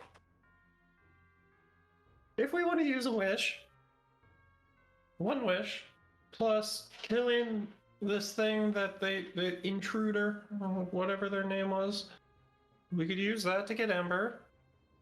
And then we have money and dragon scales, plus all of the loot from potential future dragon kills that we could offer mercenaries. Now, it might not be a huge fucking army, it might not be all of them, but we could get some. We're here, there's mercenaries, they seem to do everything for money. Yeah, and whatever they do, it would be assistance to us. If that's something we could do. If that's something they'd even accept. And Even if we only hired a few of them. at this point, I don't care about the money, because, like, what are we gonna do with money if the material plane gets devoured by dragons? Yeah, I don't disagree. Mm-hmm. Not only that, but potentially we would even have the dragon's own hordes to barter with at that point. Exactly. Do you think they value neutrality as well as money? Are they like Switzerland? I don't know. What's that? So what's a Switzerland? So there's this really good cheese, and it comes from this really small village, and they don't care about anything else except for their cheese and chocolate. They like chocolate, but they also they take They also money like from banking. everybody. Yeah, they Oh my bank gosh. for everybody. Yeah, they don't care if you're from. They also have this really good like candy fish. Hmm. You think it's Swedish fish? It's a joke. Okay. A little Swedish. Switzerland and Sweden aren't the same place. Anyway. I know. Okay. And incursions into the material plane seems like something that could come back on them. I mean, only if they're attacking the denizens of the material plane, and dragons aren't and haven't been for millennia. Worth I a mean- wish, maybe. Seems like it's something they want. Yeah, it's a We good have idea. no idea if they have their own priorities on the material plane. Yeah. We don't want to cause one problem while trying to solve another. Also, does anybody know why this Dark Lord of Pleasures likes Ember so much? Well, two possibilities to me immediately come to my mind. One, maybe Ember irritated or frustrated him, or else he's a trophy or something like that. The other is maybe he doesn't care about Ember and he wanted us here. Or he So wants you- us to come and speak to him about it. Yeah, could be Ember's bait. So, God damn it. I want to remind you guys of, like, stuff that he said while we were in the Feywilds, but, like, Ember was there and I wasn't. Can I remind... Amber didn't share any of that conversation with the party. No, though. no, this would be stuff that he said out loud while killing the Winter Queen. Yeah, I'll let you remind everybody. Okay, so he wanted to do that, to piss off Orcus. He wanted to kill her. He wanted to kill her to piss off Orcus because of the Elith patron debacle thing. That was his whole reason for doing it. Because he fucking hates Orcus. So basically, to be a petty bitch. Yeah. Essentially. And Elvis on the same team as Ember, so gotcha. I wouldn't be surprised if it's more personal than that. So this- Ember kind of talked to him for a while. Oh yeah, Ember had some nice, good conversations, but this could also just be a petty bitch thing. Like, Okay. Yeah. Next thing. What if we just stole as much of this guy's money as we feasibly could so that he can't back up that contract? I don't know if it works that way. For all we know, he's just pulling it out of his sleeve. Or, wherever it is a geyser cleans. well, if this guy is on the same level as Orcus, he has access to basically infinite money. Oof. I mean, infinite money does sound like it'd be good for us to have, but at the same time, it's probably well protected. There's another possibility. We talk to him. Hmm. We talked to him directly. I have a feeling. Okay. Work something out. He's not a Yugoslav. He's something else. And it seems like he's operating on whim alone. If we get him to back off somehow. Offer him something. Something that isn't Elith. I don't know. It's a possibility. It's an option. That being said, do we want to bring Elith along with us when we go talk to him, or is that going to be too much of a temptation for him? I mean, he was with her for what, like a few weeks and didn't do anything about it? I don't think he Okay. cares about her specifically. Okay. I guess the 500,000 just kind of threw me off there. I mean, threw everyone off. That's a lot of money. It's like 500,000 from Jeff Bezos. It's a lot of gold.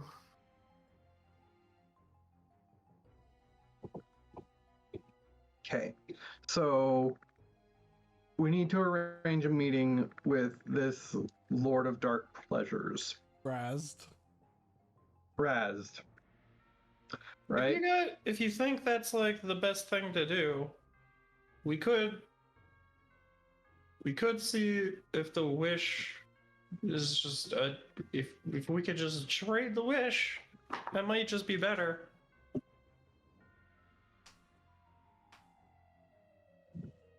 Yeah. I mean, we've already put a gold coin value to the wish, which is 25,000 gold.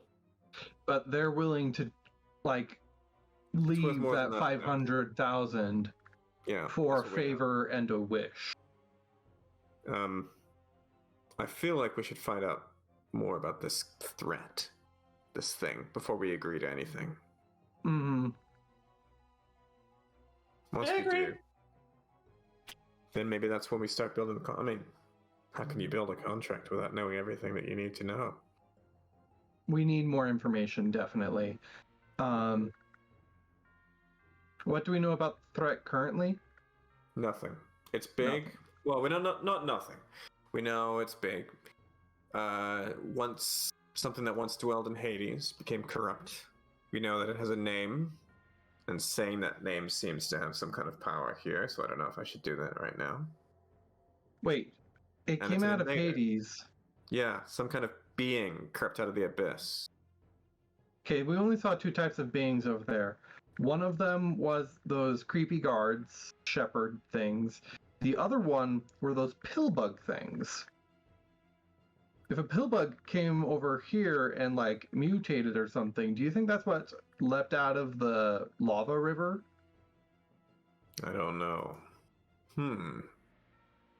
She did say it was huge. Maybe not a pill bug, but something like that. Mm-hmm. Huh. There might be something there. Okay, well, let's also think about this. If this is causing these guys that much trouble, what are we gonna do about it? What we always do. Get some ruby dust going.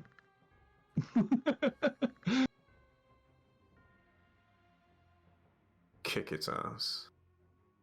Did you see the big fucking lava worm thing earlier? I don't know if I could kick that thing's ass. And I'm down, well, I'm down to fight big fucking worm things, but that was killing like 5 or 6 guys that we just wanted to avoid because they might kick our ass. So I mean, we had no purpose to fight them either. Like, we didn't get anything from fighting them over stealth. we gotta try and figure out what like power structures, like power levels. Do we have like a scanner? Is power levels over 9,000? What's a scanner? We don't. We find out what it is. We find out what we can. We engage it on our terms. And we take it out. We've done it before. Do it again.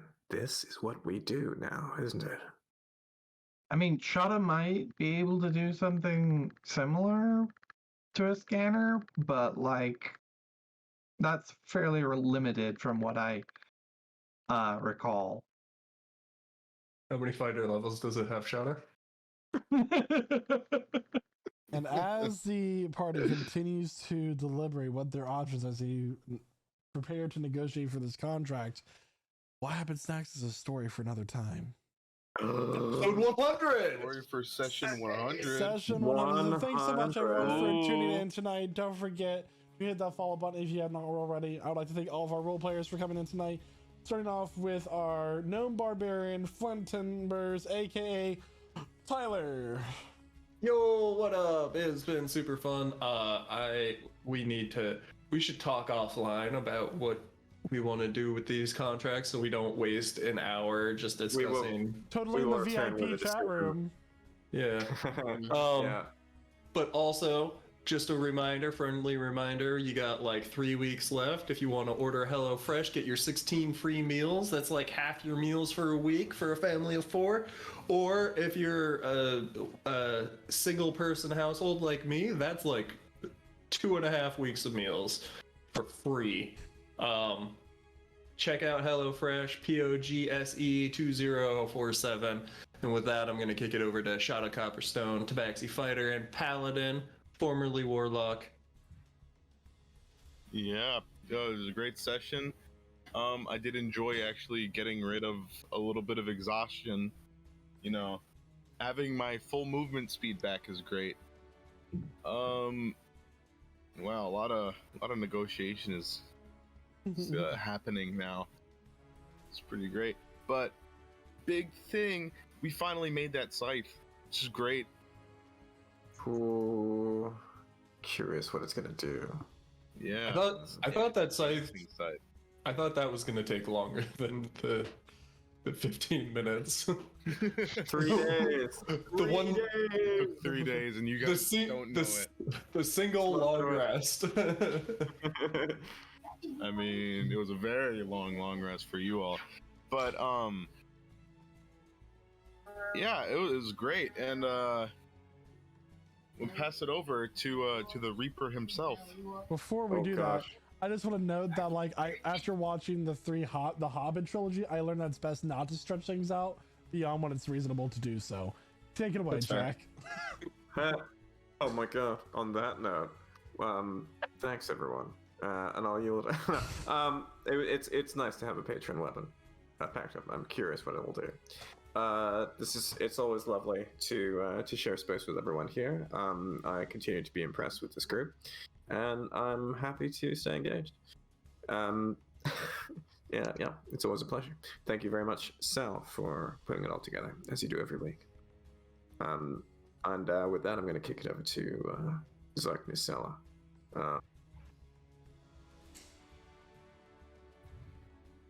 Flint, I'm just gonna say, you're still a hero in my book. I hit him with the frying pan again. Yeah. Maybe I had it coming. I don't know. I was half asleep anyway. You called me Zark. I mean, Zark. I wasn't talking to you. And he's gonna keep having an inspirational moment with himself, and I'll pass that over to Hizescu. Okay. Oh yeah, what a great session. Super productive.